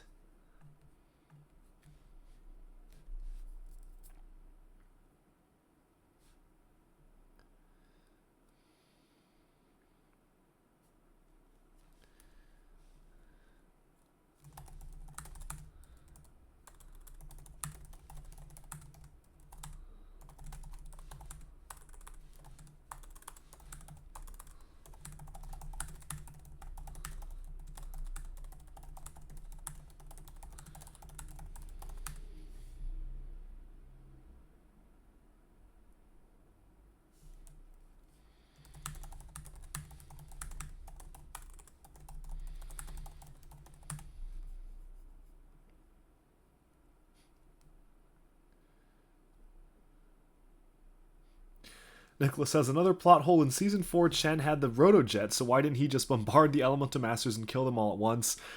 Yeah, I mean, there's a lot of instances of that in Ninjago. I think that, like, there are bigger plot holes than just that. It's a fun story, but it's not something that if you, like, think too hard about the plot, things just do not make sense. But it's a fun ride. You can enjoy it for the ride.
Okay. Awesome. I think we are ready to record this section now because that was the first 4 episodes of Master of the Mountain, and I think the script looked good, so I'm going to get the next ones queued up and start to record this. All right.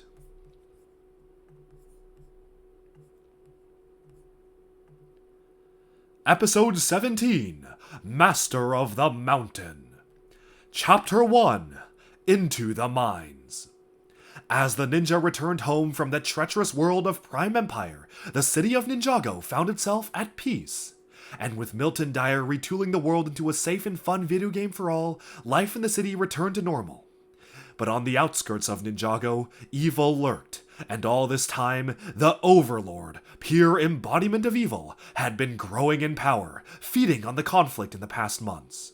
With his resurrected servant Harumi executing his will, the Overlord set forth a master plan to gather all the Vengestone in the realm, building an army of Vengestone warriors to tip the balance between light and dark.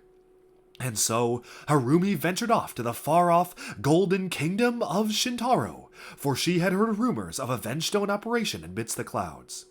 Requesting a private audience with King Vangelis, Harumi introduced herself, promising to make him wealthy beyond his wildest dreams in exchange for a constant supply of Vengestone, to which the king was beyond happy to accommodate. Meanwhile, back at the monastery, as the ninja trained, played, and enjoyed life, Master Wu had found himself in a crisis of character. For while he was proud of how much his students had grown, it made him feel that he no longer served a place on the team, and his pupils needed a master no more. And while Lloyd attempted to comfort his old master, reminding him of the time where he beat all 6 of them at once, Wu still remained certain that they had become masters in their own right, and no longer needed him. In the courtyard, the postman arrived with a mysterious letter, an invitation from the far-off land of Shintaro to attend the birthday celebration of Princess Vanya, daughter of King Vangelis. And despite Wu's trepidations, Misako forced him to tag along with the ninja and go on an adventure, to which the old master begrudgingly agreed. And so, the ninja took off in the newly remodeled Destiny's Bounty, soaring to the legendary kingdom for the first time. As they flew higher and higher into the mountains, they were beset by monstrous dire bats, mythical, giant-sized beasts who ravaged the bounty, ripping off its sails and threatening the ninja, before they were saved by the Shintaran Royal Guard, golden-armored, flying soldiers who drove off the bats and flew the ninja to the faraway Golden Kingdom, a bastion amongst the clouds. Unbeknownst to the ninja, but just before their arrival, Harumi had also traveled to the kingdom of Shintaro, following up on her latest Vengestone shipment. As Vangelis explained that he had invited the ninja to his daughter's birthday party, the Jade Princess grew furious, saying their entire operation and her secret plan for the Overlord was in jeopardy, until Vangelis assured her that he had everything under control, taking out the mystical skull of the long-dead Hazadur and transforming into the Skull Sorcerer before her eyes. And just as the doors swung open and the ninja were introduced to Vangelis, Harumi lurked behind the throne, worried about the stability of her Vengestone supply, but with nothing she could do. But to the ninja, Vangelis was just a benevolent king, ruler of a great society, and they were honored to be in his presence. As he introduced them to his daughter, Princess Vanya, she was overjoyed to meet the ninja, taking a special interest in Cole. To which Lloyd grew suspicious, for he was still hurt from his dealings with Harumi years ago. That night, as the ninja were shown to their quarters, Lloyd snuck into Cole's room to warn him of Vanya, to which Cole brushed off his concerns, stating that he was merely paranoid because of what happened with Harumi. Annoyed at Cole's refusal to heed his warning, Lloyd left the room, and just then, as Cole got ready for bed, a diminutive, goblin-like gecko named Gleck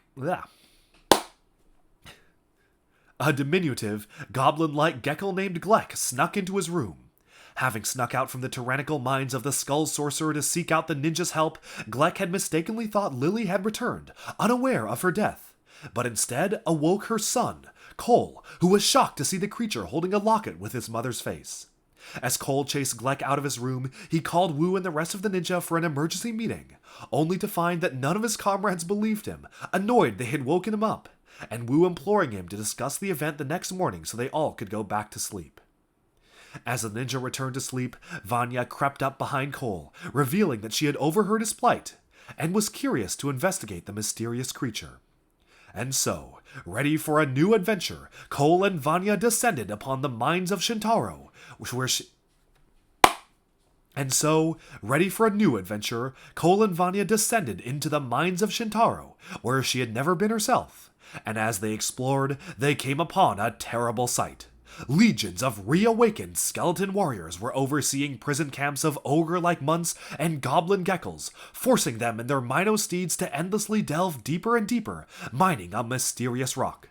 As Cole and Vanya watched in horror, a gecko accidentally spilled some of their cart's minerals, and, in a burst of lava and smoke, a terrible, black-cloaked and bat-winged specter swooped onto the scene, the Skull Sorcerer.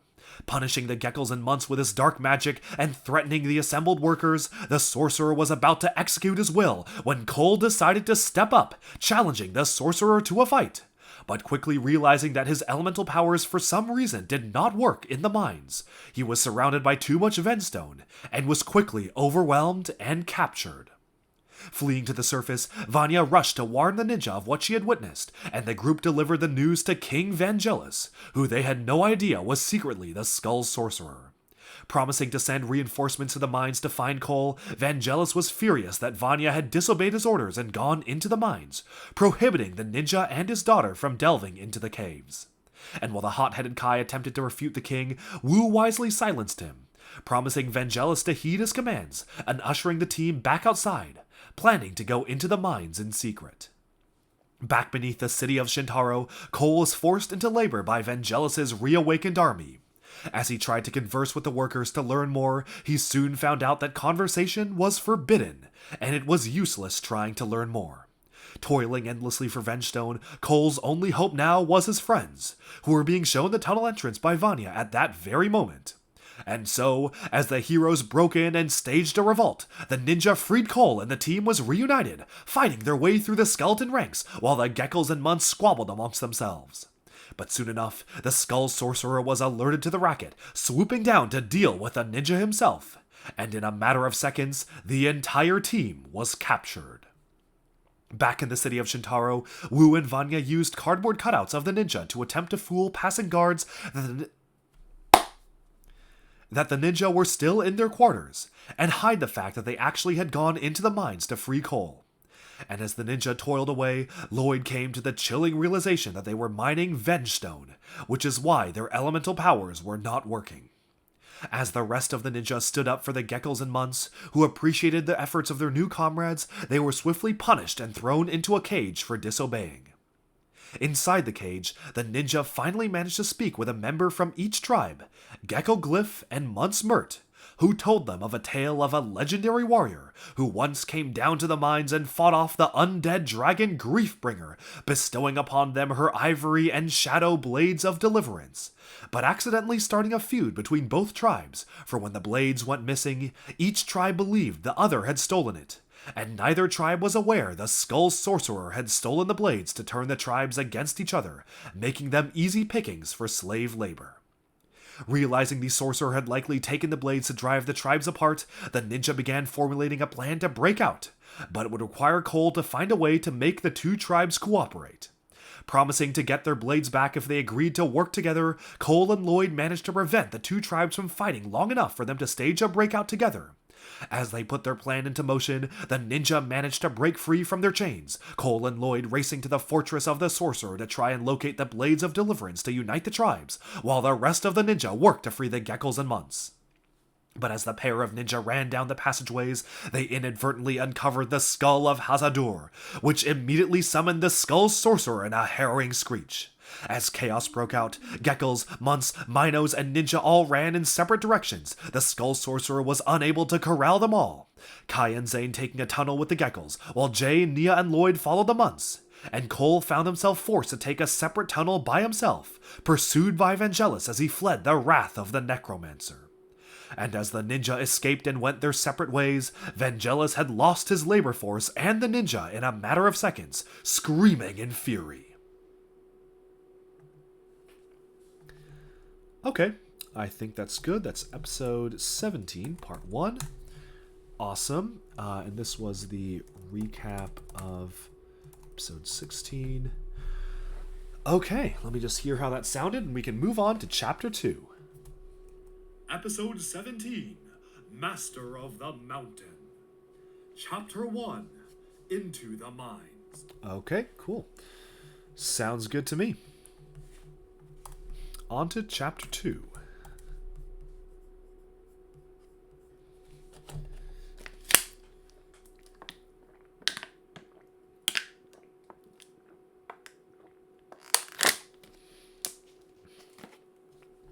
Nicholas says, I think I'm overthinking this, so I'm going to stop after this one.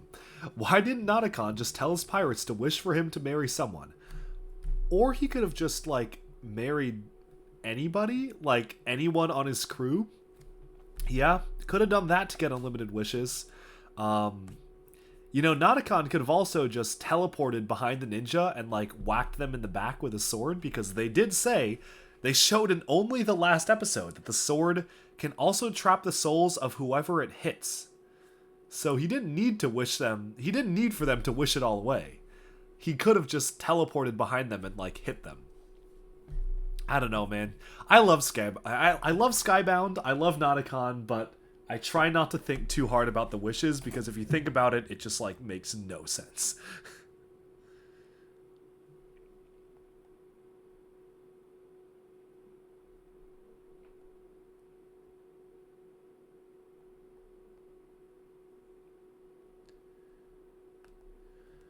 Okay. Anyways, back to the script. Just checking and making sure I don't need to get anything specific done. Okay. Alright. On to Chapter 2.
At least Hands of Time has no plot holes whatsoever. Oh yeah, this quote explains it all. Control time, control everything. Including the plot, apparently. Yes. Definitely no plot holes. No, certainly not.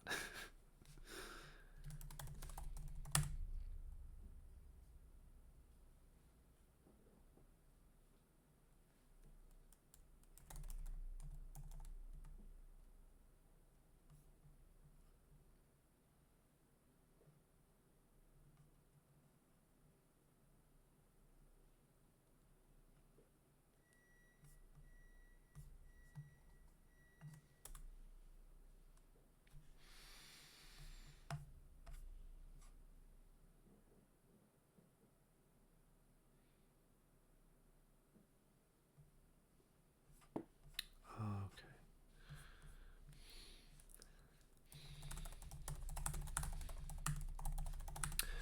What is my oldest Lego set? I don't know off the top of my head, but we can find out if I go to my sets and overview. Let's see.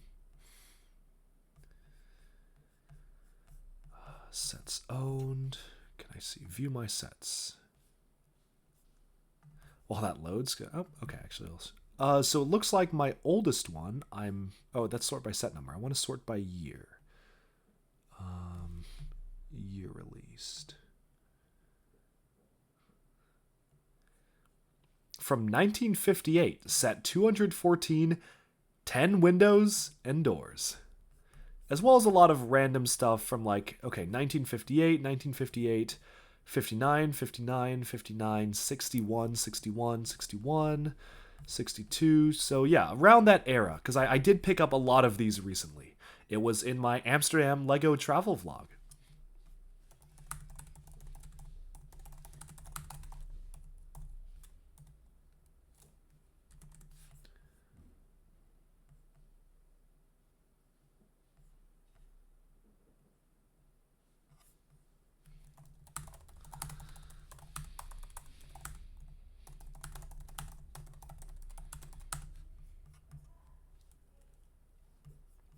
Eat a stud. While I do like to eat, I will not eat Lego.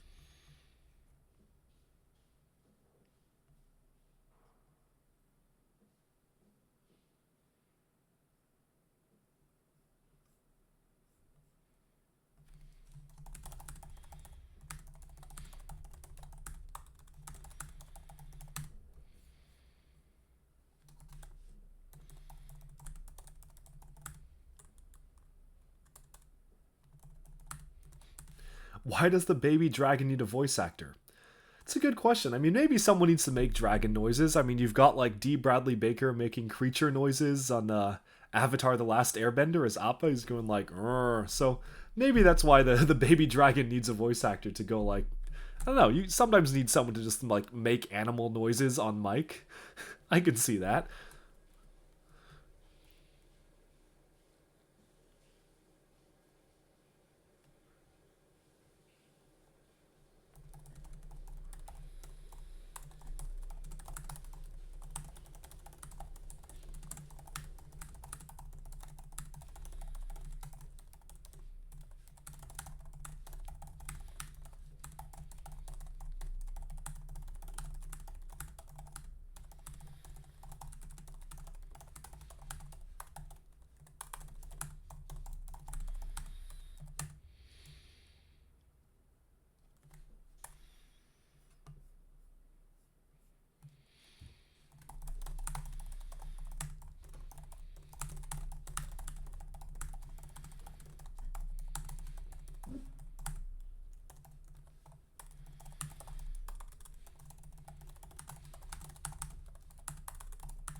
Okay, that was a quick episode. Not too much happened.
Do I have the Ninjago fidget spinner? I don't actually think I do.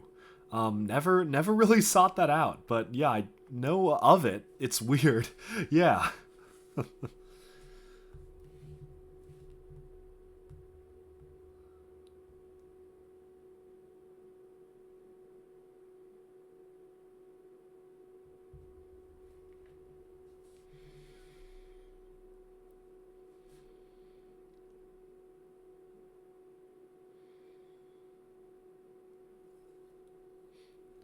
If I want every Ninjago set, I have to get it. I guess so. I mean, I really was only counting the standard retail ones, but I mean, I could just build it out of spare pieces, and that would count as owning it. I'm sure I have the pieces to make it, so.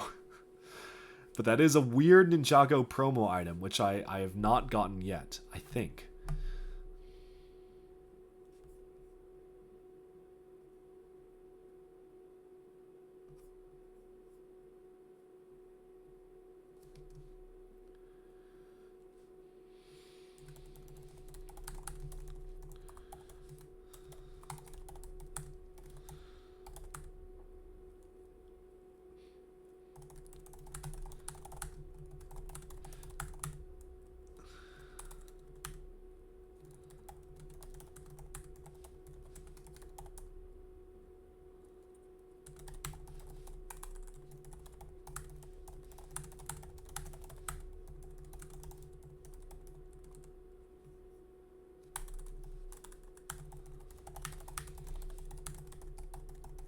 What about the printed tiles on it? Oh wait, does it have exclusive printed tiles? Well, now I'm interested. I did not realize that. I thought it like just had stickers or something. Wait, are those printed? Oh. Oh, interesting. How much is this on Bricklink? This item is not listed on Bricklink? Oh, then I don't know how I'm going to get it. Really? Not listed on Bricklink? Bricklink Ninjago fidget spinner.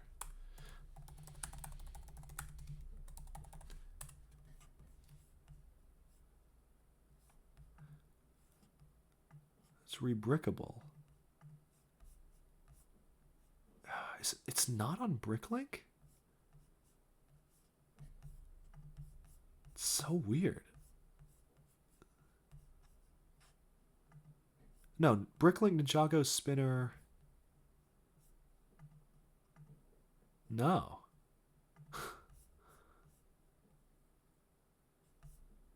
Huh. Interesting. It's on eBay. Is there someone selling it on eBay right now? I never use eBay. Like, I don't think I've used it in years. I'll have to, like, check.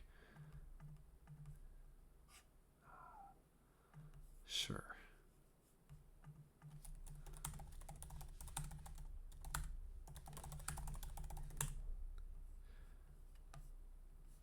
Yeah, I don't see any listings on. If there was a listing on eBay, I'd probably get it, but no, I don't see any for sale. Huh. Well, if I ever come across it, I will get it. Yeah, now I actually am interested because of the printed tiles. Those do interest me quite a lot now. Huh. Lego Ninjago movie fidget spinner. 2x2 tiles are printed. What? Oh, what is this? Ah, sold out. Okay.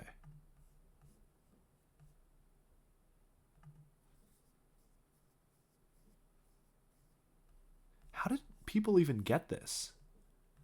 Oh, Legoland Discovery Centers were giving them out. Although it does show stickers to be applied, they really are printed. What? That's so weird. Huh.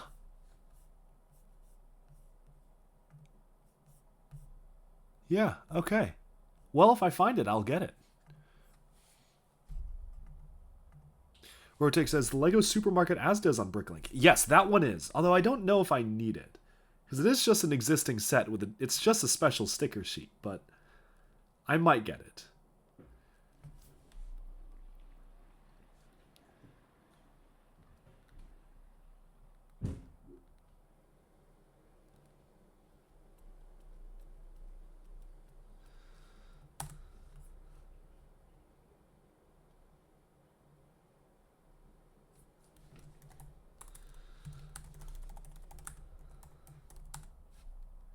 Yeah, I believe they are printed. I did not know that. I'll have to check it out. Or I'll have to... I mean, I don't know how I'm going to find it. If it's not on Bricklink, I don't know how I'm going to get that. But yeah.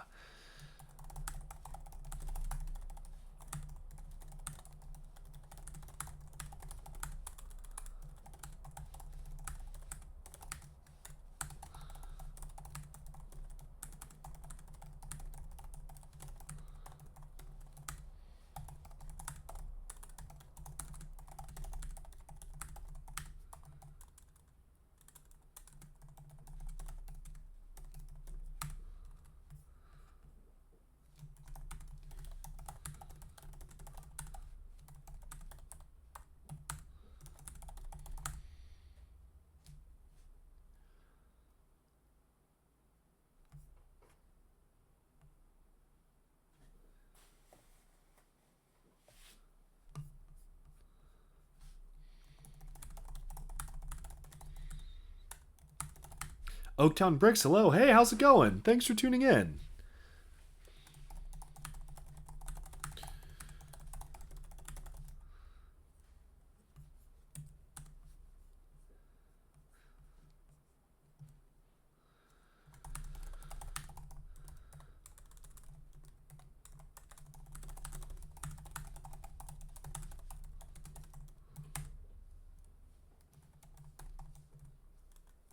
Should buy the wooden carved woo.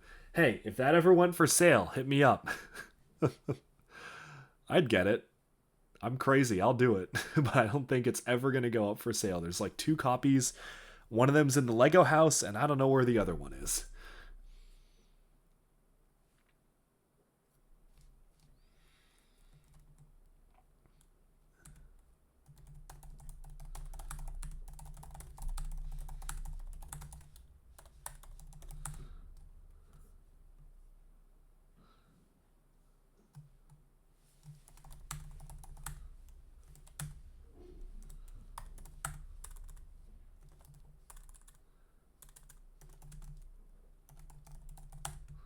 Just hire someone to make a replica, but it's not the same. It needs to be the OG one. That's not the same thing.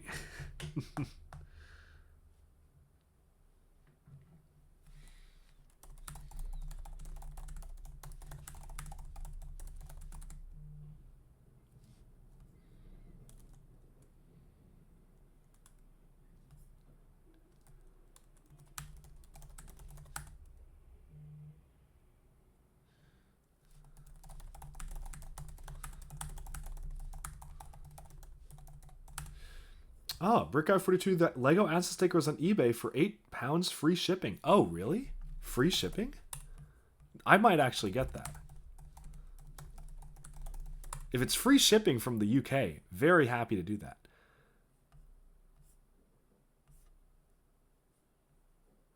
Oh, it's like $15 shipping. I don't know about that. Yeah, maybe it's free shipping in the UK. I'm not in the UK though, so... I mean, how much is it on Bricklink?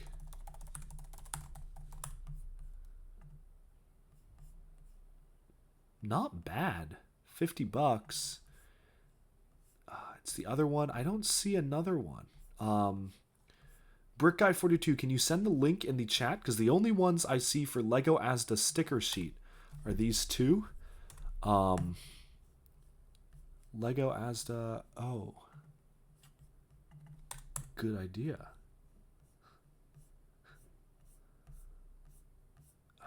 But I just want the stickers. I don't want the set because I already have. $8.79, but $41 shipping. Do not want that. I don't see any other sticker sheet. At that point, oh here, no, it's bids. I don't want the bids. Yeah, I don't see one that's free shipping worldwide.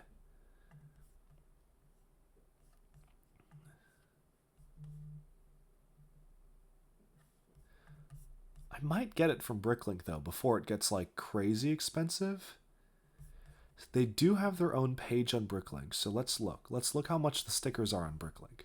So item consists of one part, so it will have, yes, sticker sheet. Yeah, $1. So it's $1.57, which is great. But I don't know how much shipping is gonna be. Yeah, Mr. Hall says hi again. Hope your stream is going well today. It is. Thank you so much. I wonder how much the shipping is going to be. Just a sticker sheet.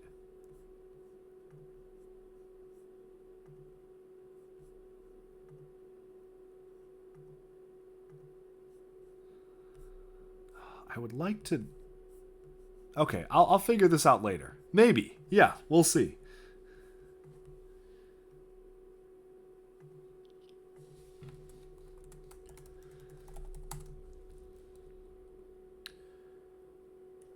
What were the... Wait, perfectsniper.com for bidding almost guarantees you get the item? I did not know that was a thing, but I need to look into that. Oh, gee, thanks.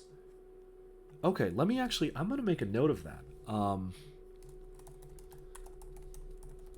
Oh, let's not show that. We are going to go here, perfectsniper.com for bidding. Tries to guarantee you get the item. I'll write that down. Thank you so much. Yeah, because I've always like been very unlucky with bids. I was trying to bid for the wooden duck and I just missed out on it like 3 times. So I've been turned off by bidding, but I will look into that.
Mr. All says, someone informed me that I may have said something that sounded rude yesterday. Hope your comments weren't seen as rude. I have no idea what you were talking about. You are totally good. No worries at all. Yeah, no, I don't know who said that. I don't know why. No, I mean, I'm fine with whatever. Like, I don't remember anything. So you are so good. Yeah, I don't know why that person would have said that. But no, yeah. Thanks for being here. I appreciate it.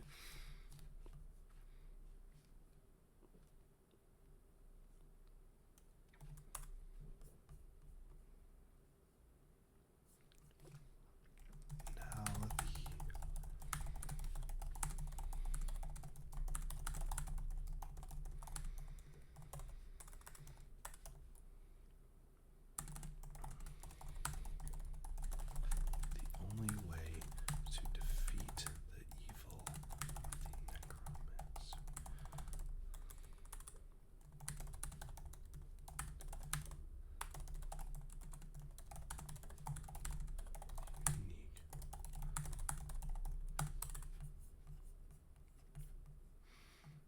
Okay, next episode.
Oaktown Bricks asked, do you have Mr. Gold? Yes, I do. He's at the entrance to my collection area.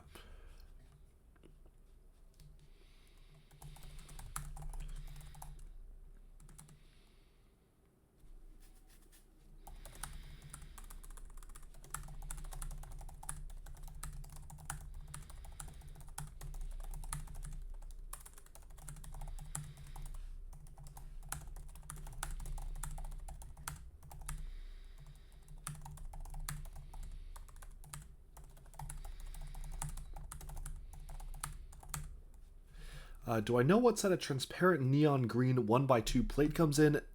A lot. Not off the top of my head, but you can check on Bricklink. If you go to the sets that it is featured in, you can find the color in which it appears in every single set. You have some minifigure store display signs. If you're interested, you also post the picture of the as a listing in the Discord. Thank you for posting that, and I would love to check out those minifigure store display signs. If you have photos, I'd love to check it out. If it's something I'm interested in, I'll let you know. What is Mr. Golden? What makes him collectible? He was a chrome golden minifigure. I believe only, 100,000 exist or something like that, but they basically had him randomly thrown in for Series 10 collectible minifigures in 2013. Very controversial because not a lot of people liked that LEGO was basically making a figure artificially exclusive to drive up the value and price of the minifigure series. But it was a really special, weird, fun Chase minifigure. I think I spent like some stupid amount of money on him. I don't remember how much I spent. Like, let's see how much he is. Like probably $4,000, I think, like $4,000 or $5,000. That's why a lot of people are curious. But yeah, he is retailed for $3, so there's your value right there. Yeah. Wow, someone's selling him for 11,000. What are you doing? Yeah.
The list is too long. It crashes when I scroll. You can sort by like there's a different type. You can sort by, I think it was list by color, and it'll show a chart so that you can just basically see the transparent green pieces in just like those sets and not every single one.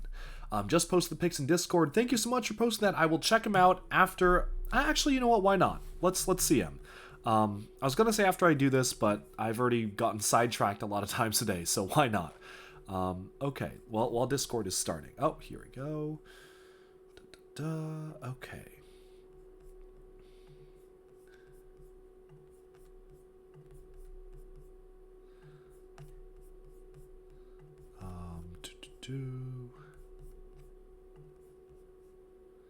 Oh, cool. These are these are very interesting misprints. I can see why Just Too Good would want this one.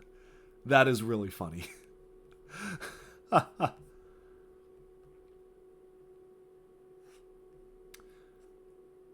Oh, cool. These are cool. How big is this? How do you even get these? Like, I don't even know, like, how do you obtain these? These are interesting. I don't necessarily see anything I particularly want at the moment, but thank you for sending these over. These are pretty cool.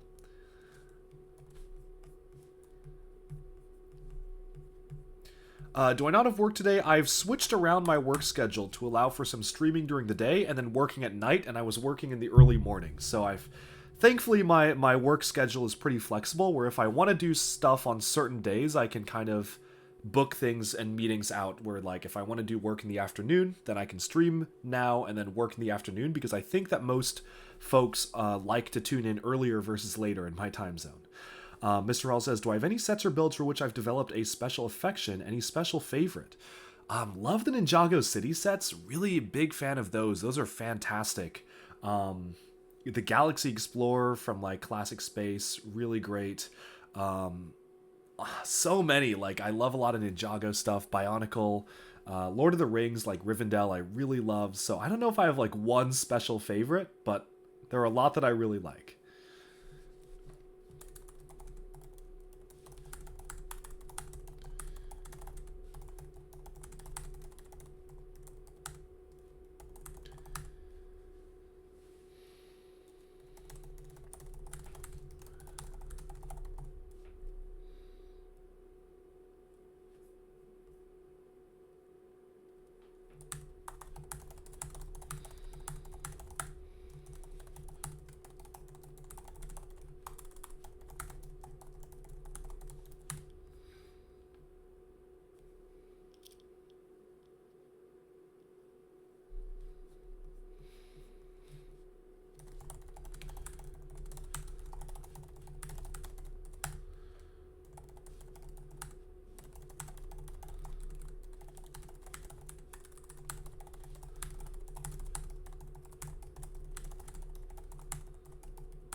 Okay, finally the next episode.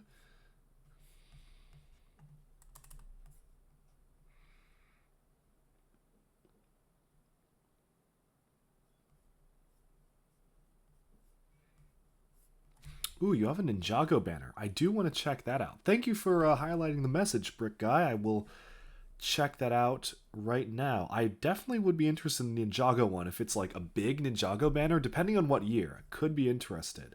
You just walk into a store and ask they give them for free. Oh, that's really nice. I have not had that experience here. One best drummer, hey Chris, can't stay for long, but thought you'd see what I'm up to. Ah, well, thanks for tuning in. I am just doing some scripting and recording for my next Ninjago Retold episode.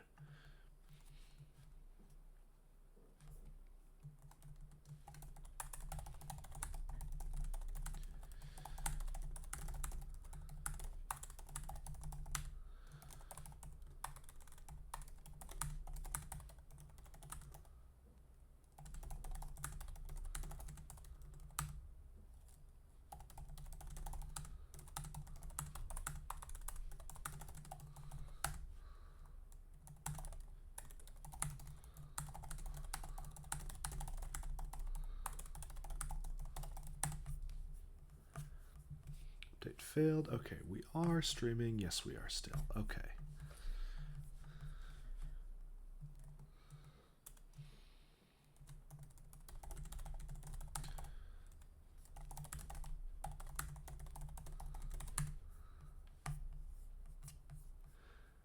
Okay, let us check this out. Ooh, okay, Ninjago Ninja Training. Interesting. Oh, that's really cool. This is like one of the big size ones too. That is very cool. Huh. I might be interested. Let's talk more. That is a very cool band. I don't know how you would ship that though, but that is, I definitely am interested in that. Thank you for posting it.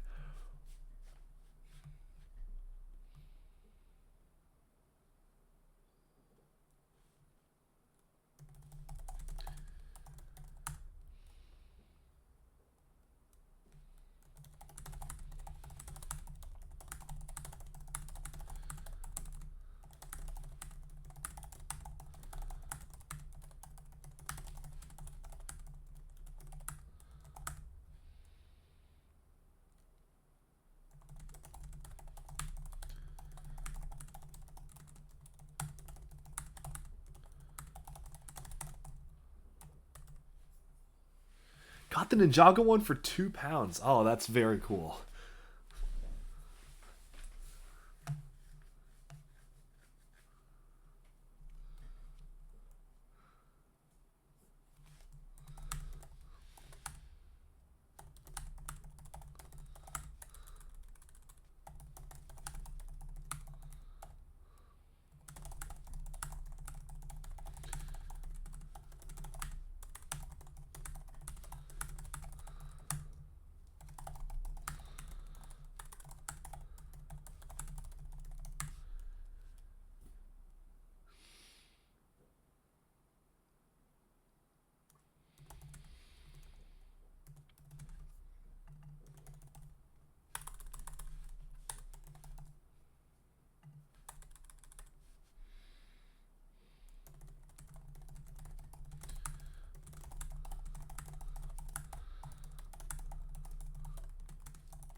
Do I own the VIP Ninjago tin sign? Yes, I do. Unfortunately, it does not have Nia on it, which I thought was a little bit not a good choice from Lego to put all the male ninja characters and purposefully exclude Nia. But I do own it.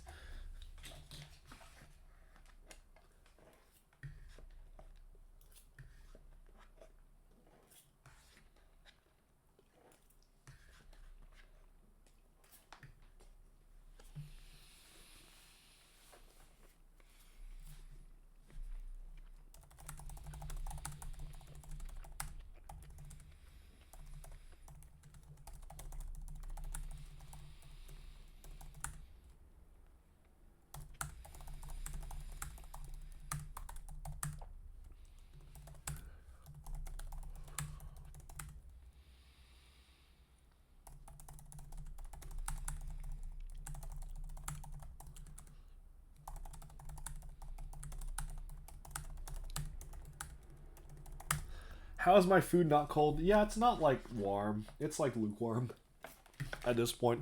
It's okay. Thoughts on Master of the Mountain? I really like the second half of it, which are the ones that I'm about to type. Chapters 3 and 4, so the last 8 episodes. I think it definitely dragged a little bit in the beginning. The whole things that were the ninja split up and going into the 2 different tribes was a good idea, but I wasn't super engaged at that point. But I remember as soon as we met the Upply, that's when the season started popping off. That was when it started getting really good. So, really happy with the second half of the season.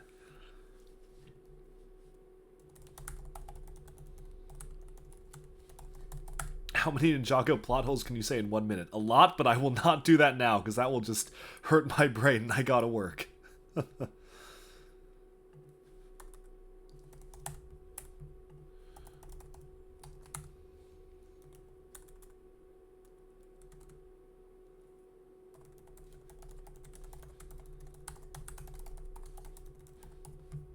Okay, so I finished typing this. This is going to be a shorter chapter, actually. Not a lot happened. Yeah, as I was just saying, not a lot happened in this one. Okay. Chapter 2, Denizens of Shintaro. Separated and alone, Jay, Nia, and Lloyd followed the newly freed monks to their home, arriving at the majestic architecture of their home cave, adorned with green crystals.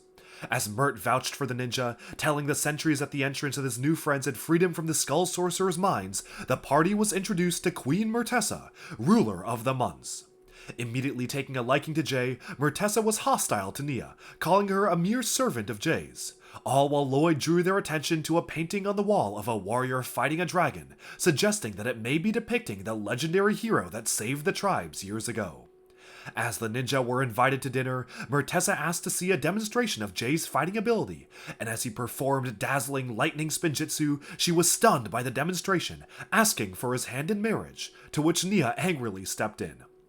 Despite Lloyd's attempts to get the dinner back on track, Murtessa refused, challenging Nia to a duel and taunting her until she agreed. And so, Nia and Murtessa were brought into the grand arena, Lloyd and Jay both realizing that if she didn't fight, Murtessa would force Jay to stay with the months forever, and they had no other choice but to participate in their customs. Armed with new metallic dungeon-ready armor, Nia entered the arena, battling the might of Murtessa as the Munch Queen dealt blow after blow, and Nia was forced to use Spinjitzu to retaliate, sending the queen blasting backwards and knocking her unconscious.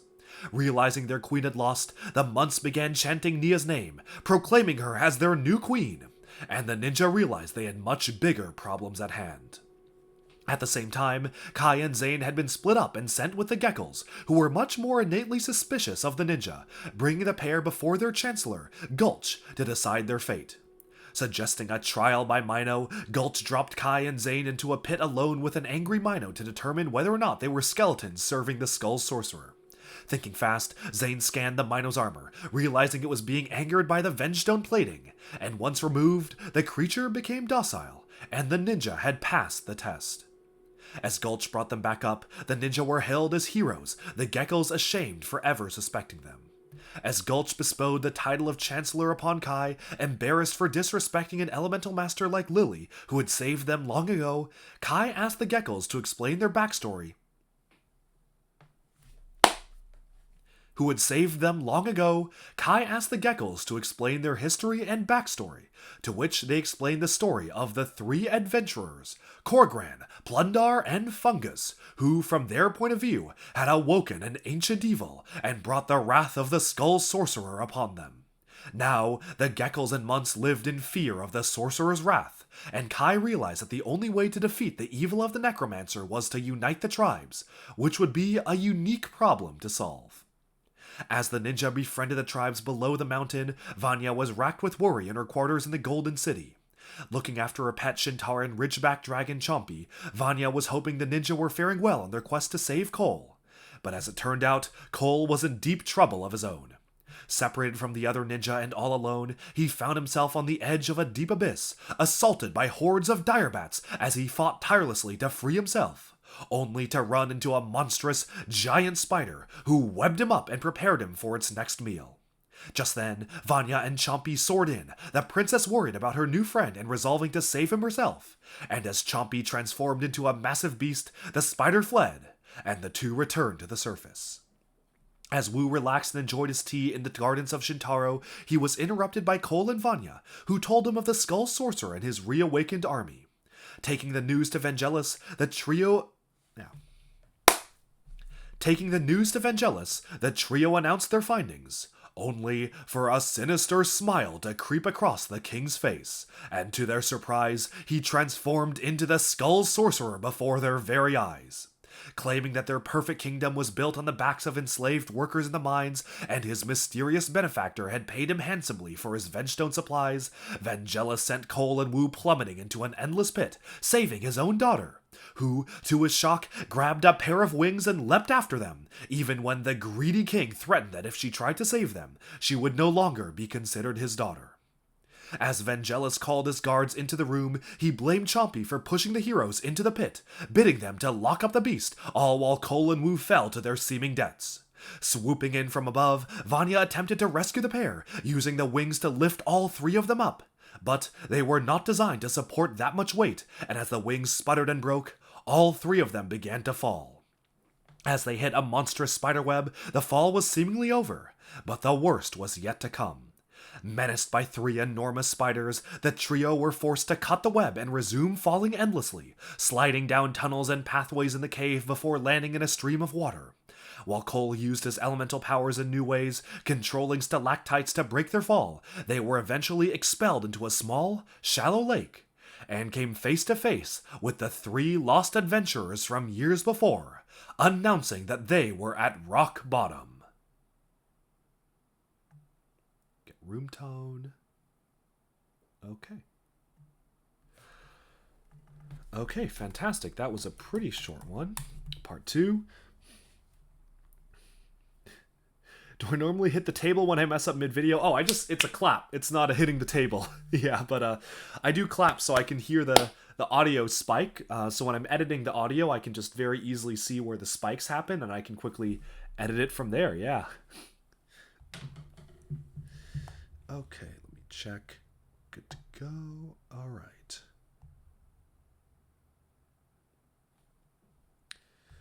Looks like I do need to reply to an email really quick. So what I'm going to do is I'm going to switch back over to this screen.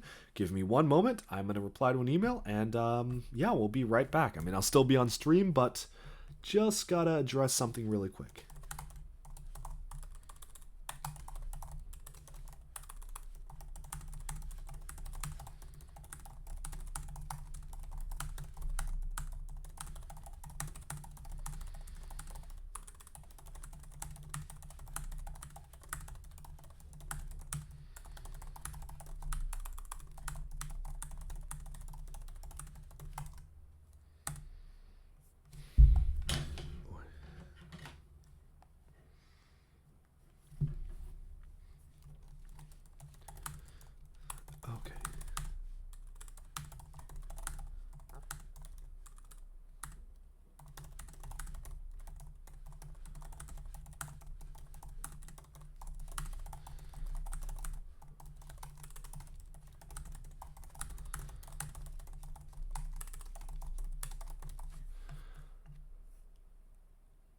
Okay, cool.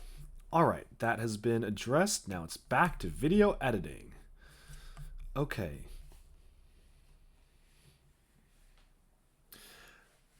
Nicholas says, Master Wu has informed me that you need to rest to restore your strength for today. It's past midnight. Oh my goodness, you should go to sleep. Thank you for being here.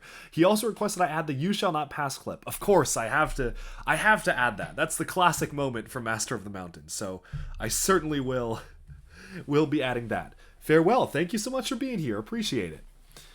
Okay. Dungeon quest.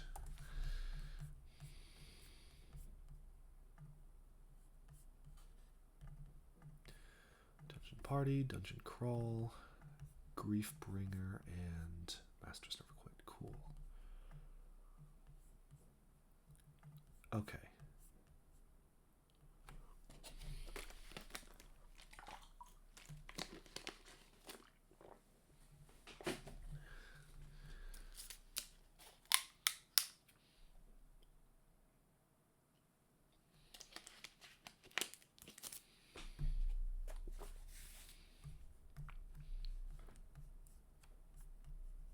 It's 11:23 p.m. in the UK. Ah, well, thanks for being here.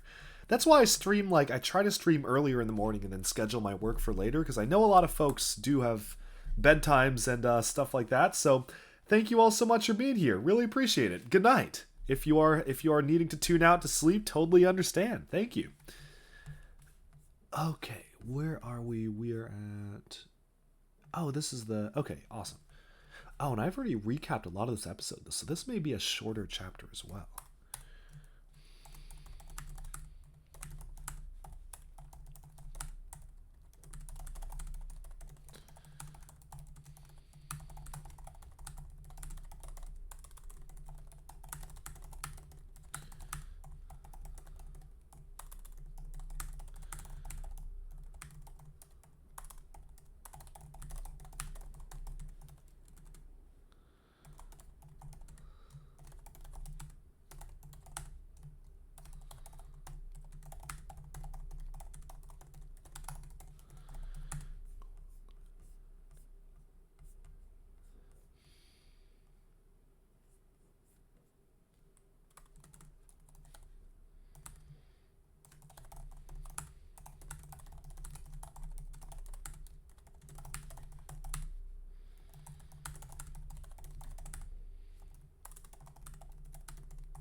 Fungus introduce the upland.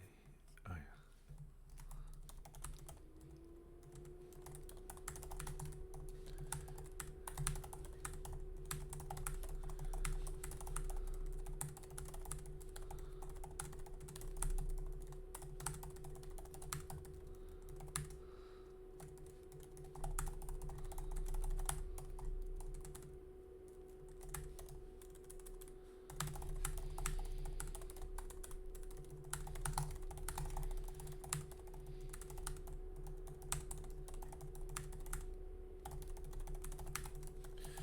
Do I have a Discord server? Yes, I do. It is linked at the bottom of every single one of my YouTube videos.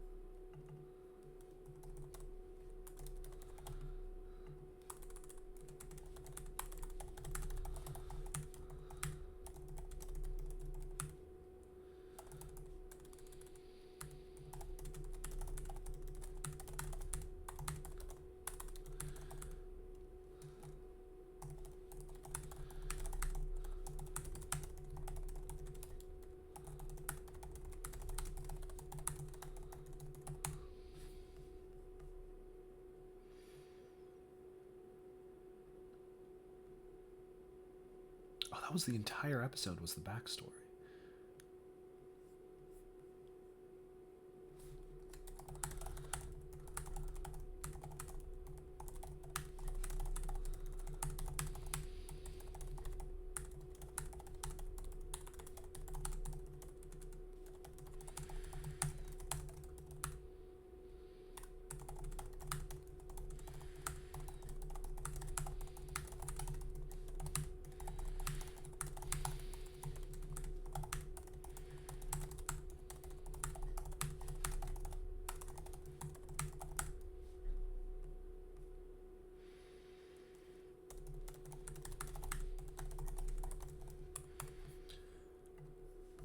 Okay, that was fast.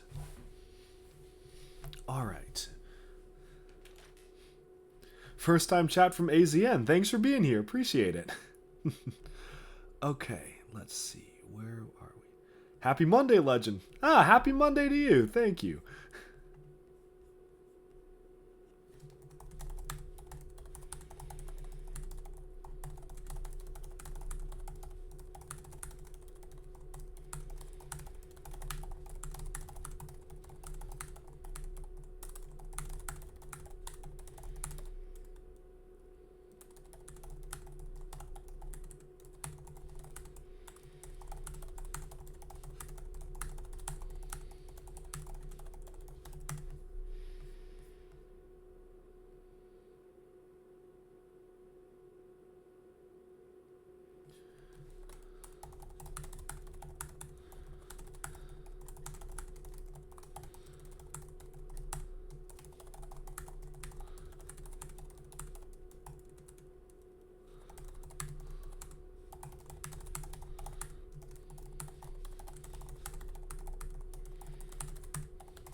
Brick Guy 42 going to sleep. Good night. Good night. Thanks for being here.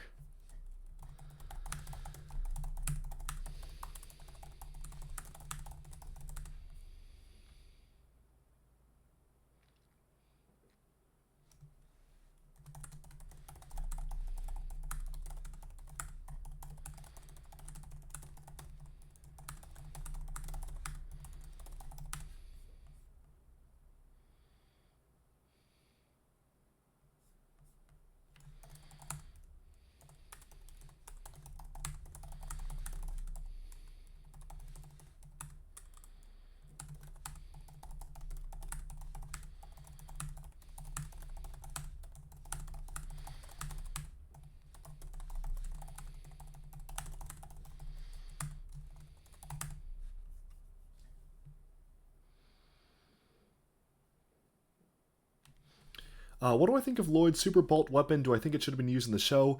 The ninja always got like wacky weapons, and some of them are used in the show, a lot of them are not. Honestly, I'm just happy that they have signature weapons. Like the sword that Lloyd uses is always the same. Like the Nia always has like a spear type weapon, Jay always has something on a chain. I like they keep it consistent like that.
Okay, next one.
Okay, almost done with this one. Then we have one more episode for this section. So, okay, this will be maybe actually a bit of a longer one because more stuff happened in these ones. Yeah, as I said, the second half of Master of the Mountain was, in my opinion, a lot more interesting than the first half.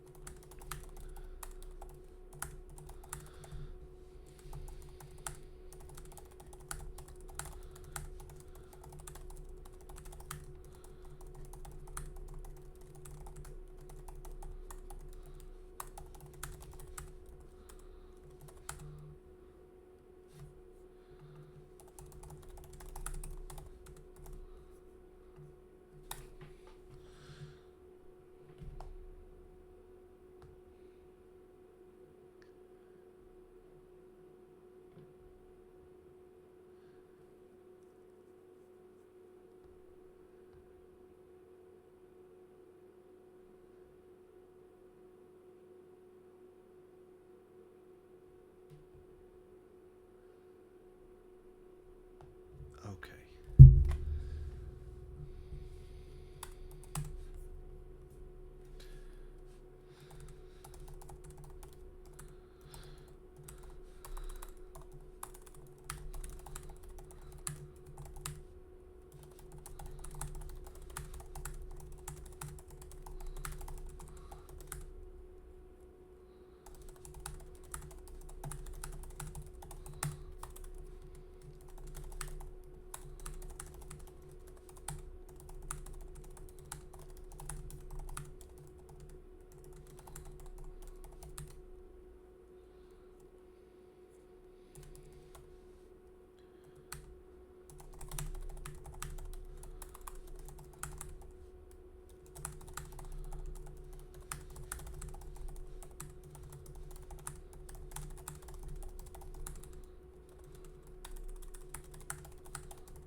Okay, on to the next episode. This is the last one for this section. Very good.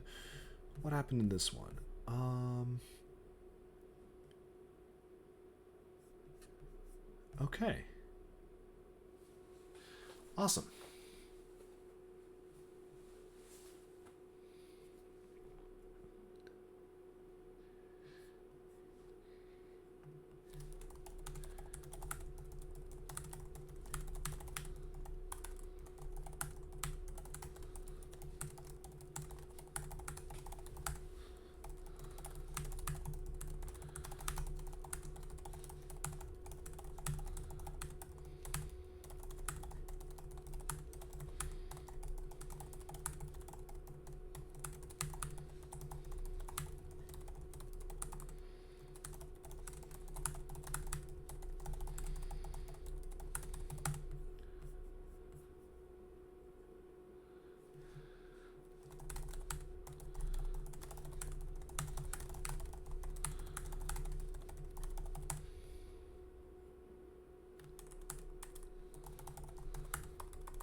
opinions on Wrong Place, Wrong Time. Oh, I think the number one worst Ninjago episode in terms of plot holes. It was a very fun episode, I'll give it that.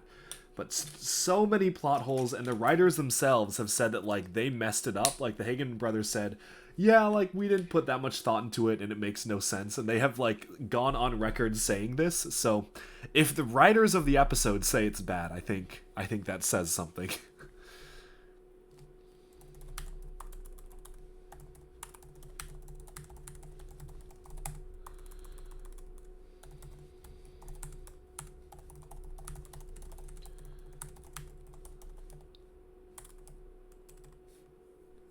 Probably your favorite first half season 2 episode when you were a kid.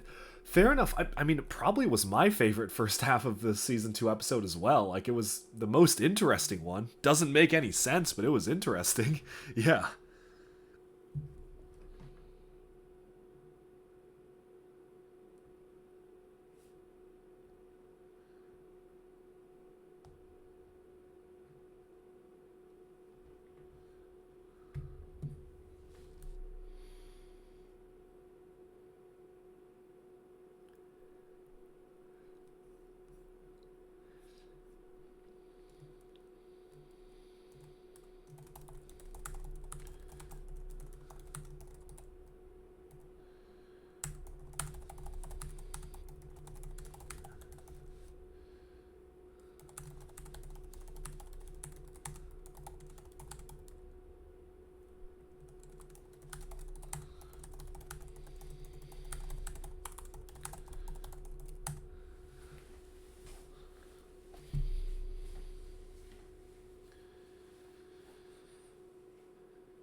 Seen the Brick film, Aladi Badabad? I have not, no.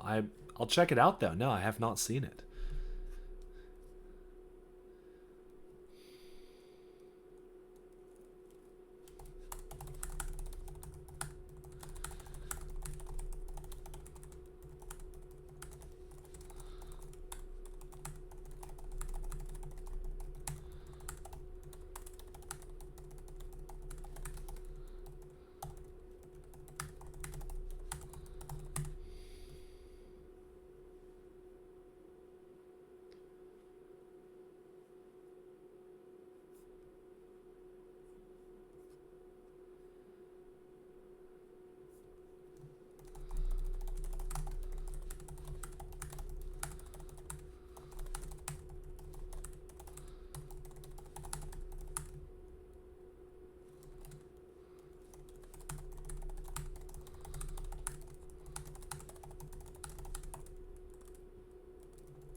All right, let's see. Almost done with this episode.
Okay, finally finished this one. We have finished typing the script for part 3, so I'm about to get into the recording. And then all we have left is part 4, then I can finally start editing, which will be very exciting. Okay.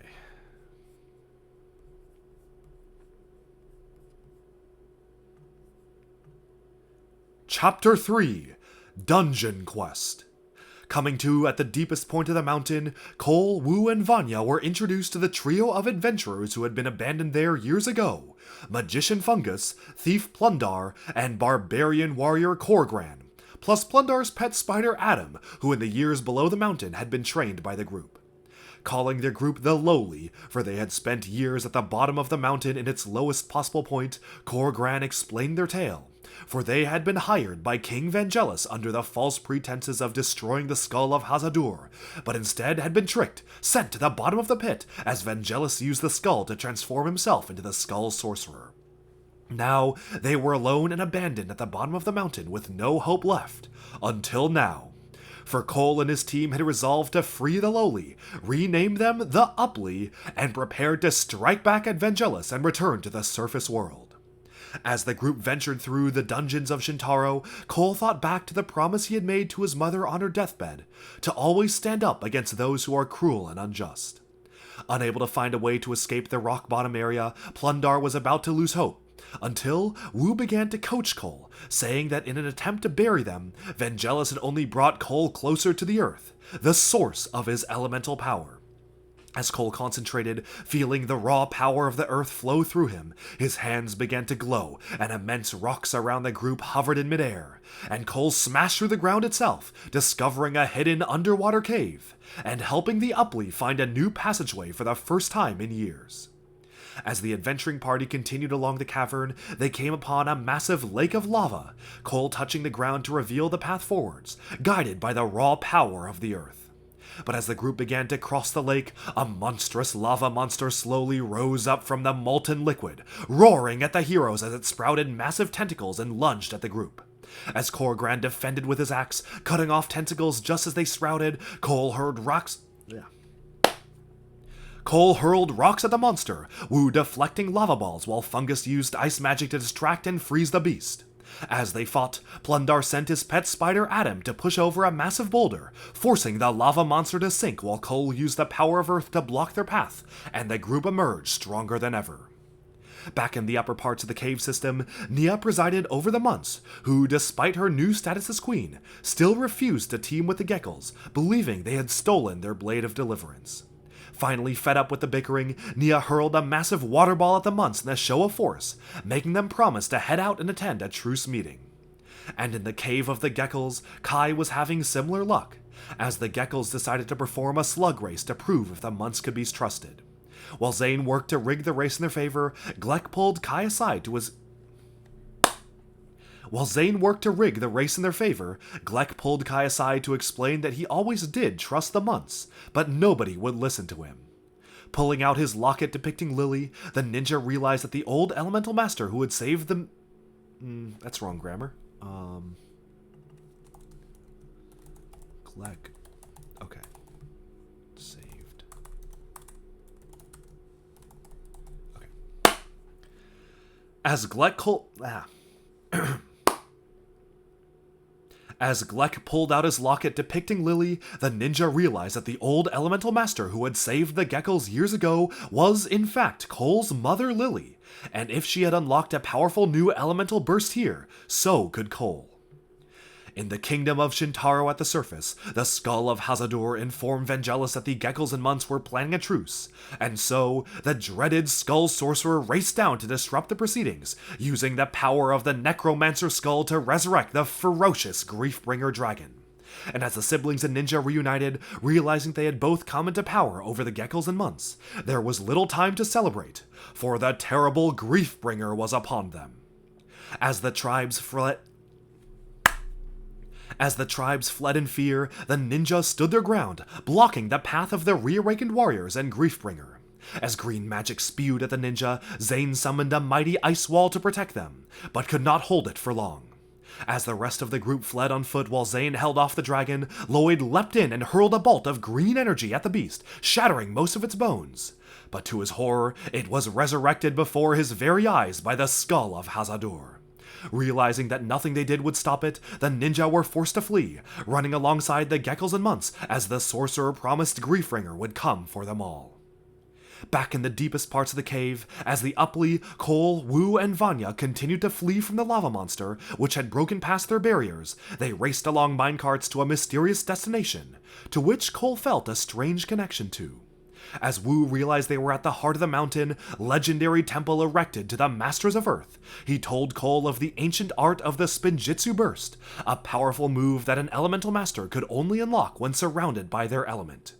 Convinced the key to the burst was in this heart of the mountain, Wu explained that Lily herself had attempted to study and learn the burst, but to his knowledge, she was never able to complete it. With massive doors to the temple before them, Cole focused in on his power, using his elemental earth to unlock the temple and uncover a mech made of pure stone, a vehicle suitable only for an elemental master of earth. As the group studied the carvings on the ground, Cole realized that his mother was, in fact, able to complete the burst in this very spot, but began to wonder if it was only because of her blades of deliverance, which, to his knowledge, could very well be mystical blades with the power of earth. Despite all his efforts, Cole was unable to perform the burst, Wu urging him to open his mind, but Cole growing frustrated at his failures. As rumbles from above them shook the mountain, Fungus performed a spell to get a glimpse into what was happening, and saw that Cole's friends and comrades were being terrorized by Griefbringer as they spoke. Realizing the burst may be their only way to defeat that terrible foe, the group was now reliant on Cole to unlock the power, and with the mounting pressure, Cole stormed off, insecure in his abilities. Taking Wu aside, Vanya criticized him for failing to help Cole enough, but Wu believed his role as a master was no longer needed, until a moment of thought when Wu finally admitted he had neglected his role as master and promised to never quit. Okay, episode 17, part 3 done. Oh, looking good. Okay. On to chapter 4.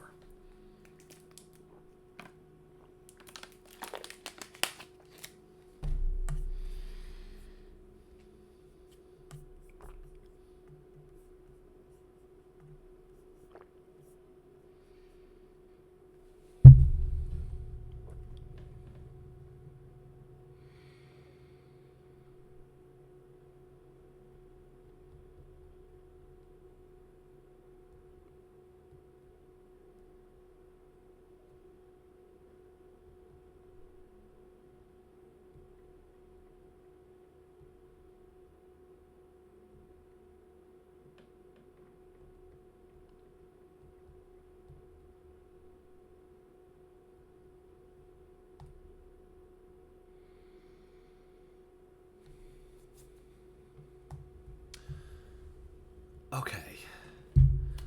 Here we go. Just check through some stuff. Looks like we are good to go for the next chapter. The ninja minus school. Let's see.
Turn to a servitude or...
Okay, that was a quick one. Now, next up we have the Ascent. That's right.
Gotta address something really quick, but I will be right back to working in a second. Just gonna look into some stuff here.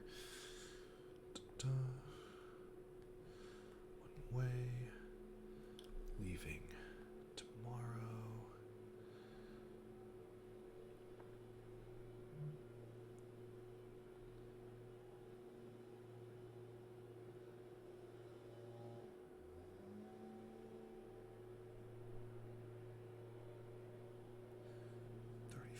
p.m.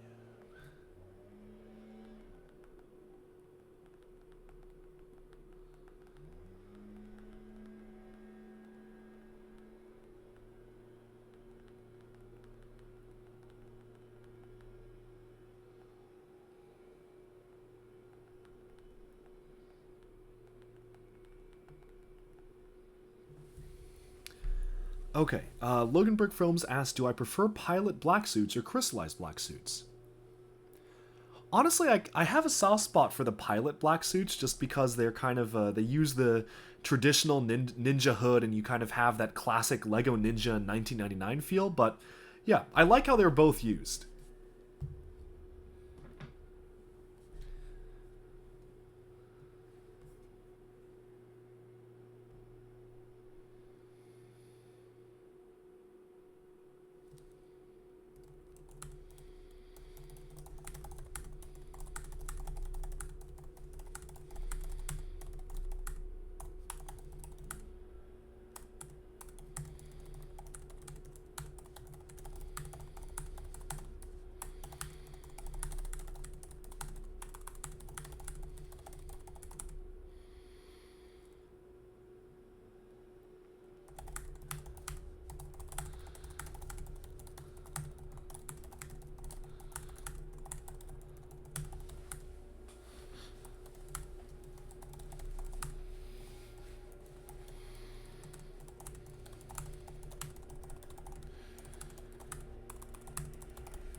Favorite ninja is Zane. What about yours?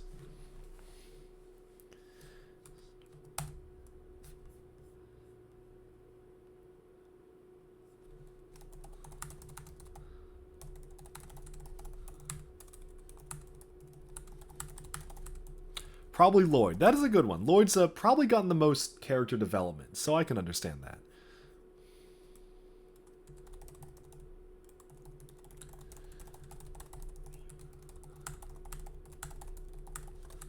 Not in Crystallized, though. Yeah, I agree with that.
Okay, second to last episode. Let's check through my messages.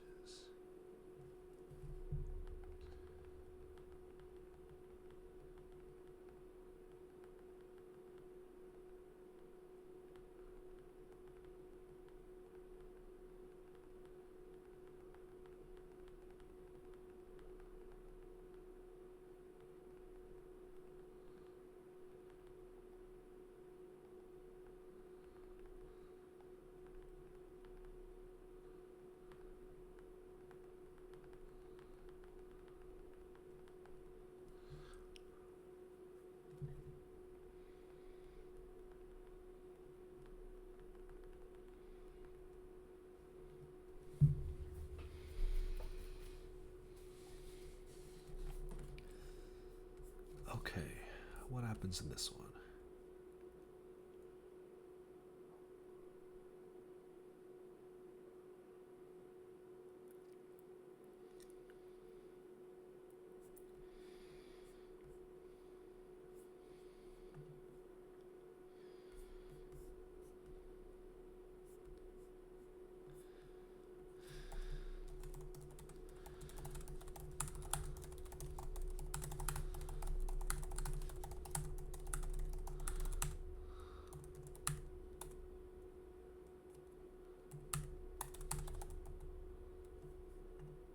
Oh, so my dock crashed for a second. Let's give it some time to load here. There we go.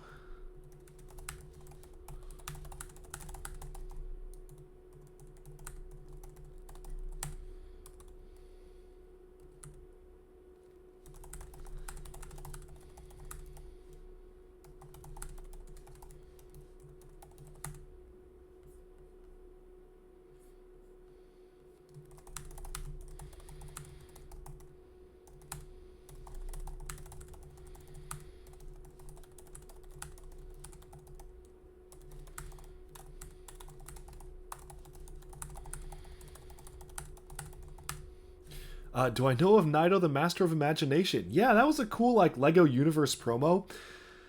Would have been nice to get a promo minifigure of him, but I feel like everything from Lego Universe, it was kind of just a one-off like fun character used to promote the game. But yeah, that was a cool little thing that they included in that game.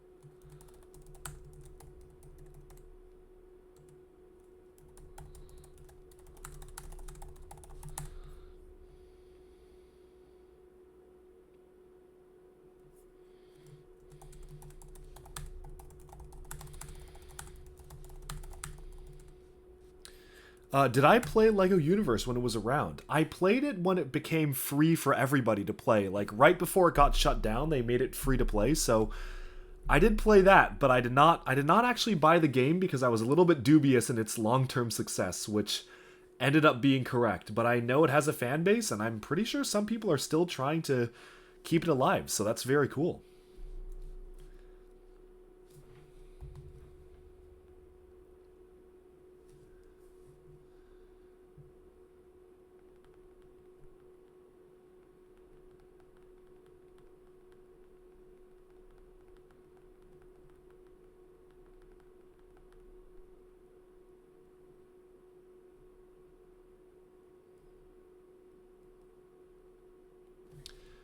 Okay.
Okay, on to the final episode at last.